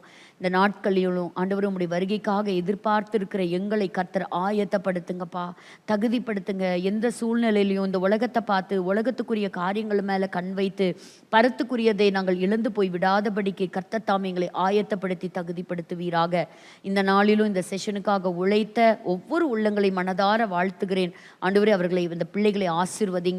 வந்த ஒவ்வொருவரையும் அவர்கள் சார்ந்த குடும்பத்தையும் கர்த்தர் ஆசீர்வதிக்கவே ஆசீர்வதிப்பீராக. ஆண்டவரே கர்த்தாவே, தொடர்ந்து நாங்கள் இன்னும் வரும் நாட்களில் இன்னும் அதிகமான காரியங்களை தியானிக்க உதவி செய்யுங்க. எங்களோடு கூட லைவ்ல இணைந்த ஒவ்வொரு உள்ளங்களையும் கர்த்தத்தாமே ஆசீர்வதிப்பீராக. ஆண்டவரே, மறுபடியும் நாங்கள் ஒருவரை ஒருவர் காணும் வரையிலும் மாறாத நேசருடைய அன்பின் கரம் எங்களை பாதுகாத்து வழி நடத்தட்டும். இயேசுவின் மூலம் ஜெபிக்கிறோம் நல்ல பிதாவே, ஆமென். எல்லாரும் சேர்ந்து சொல்லலாம். கர்த்தரை ஸ்தோத்ரி, என் முழு உடமையார் பரிசுத்த நாமத்தை ஸ்தோத்ரி. என் ஆத்துமாவே கர்த்தரை ஸ்தோத்ரி, கர்த்தர் செய்த சகல உபகாரங்களை மறவாதே. ஆமேன், ஆமேன். ஸோ மறுபடியும் உங்களை அடுத்த வாரம் பொற்களம் வேத வகுப்பில் சந்திக்கிறேன். Until then, wishing you all a very happy good night and a blessed week ahead. God bless you.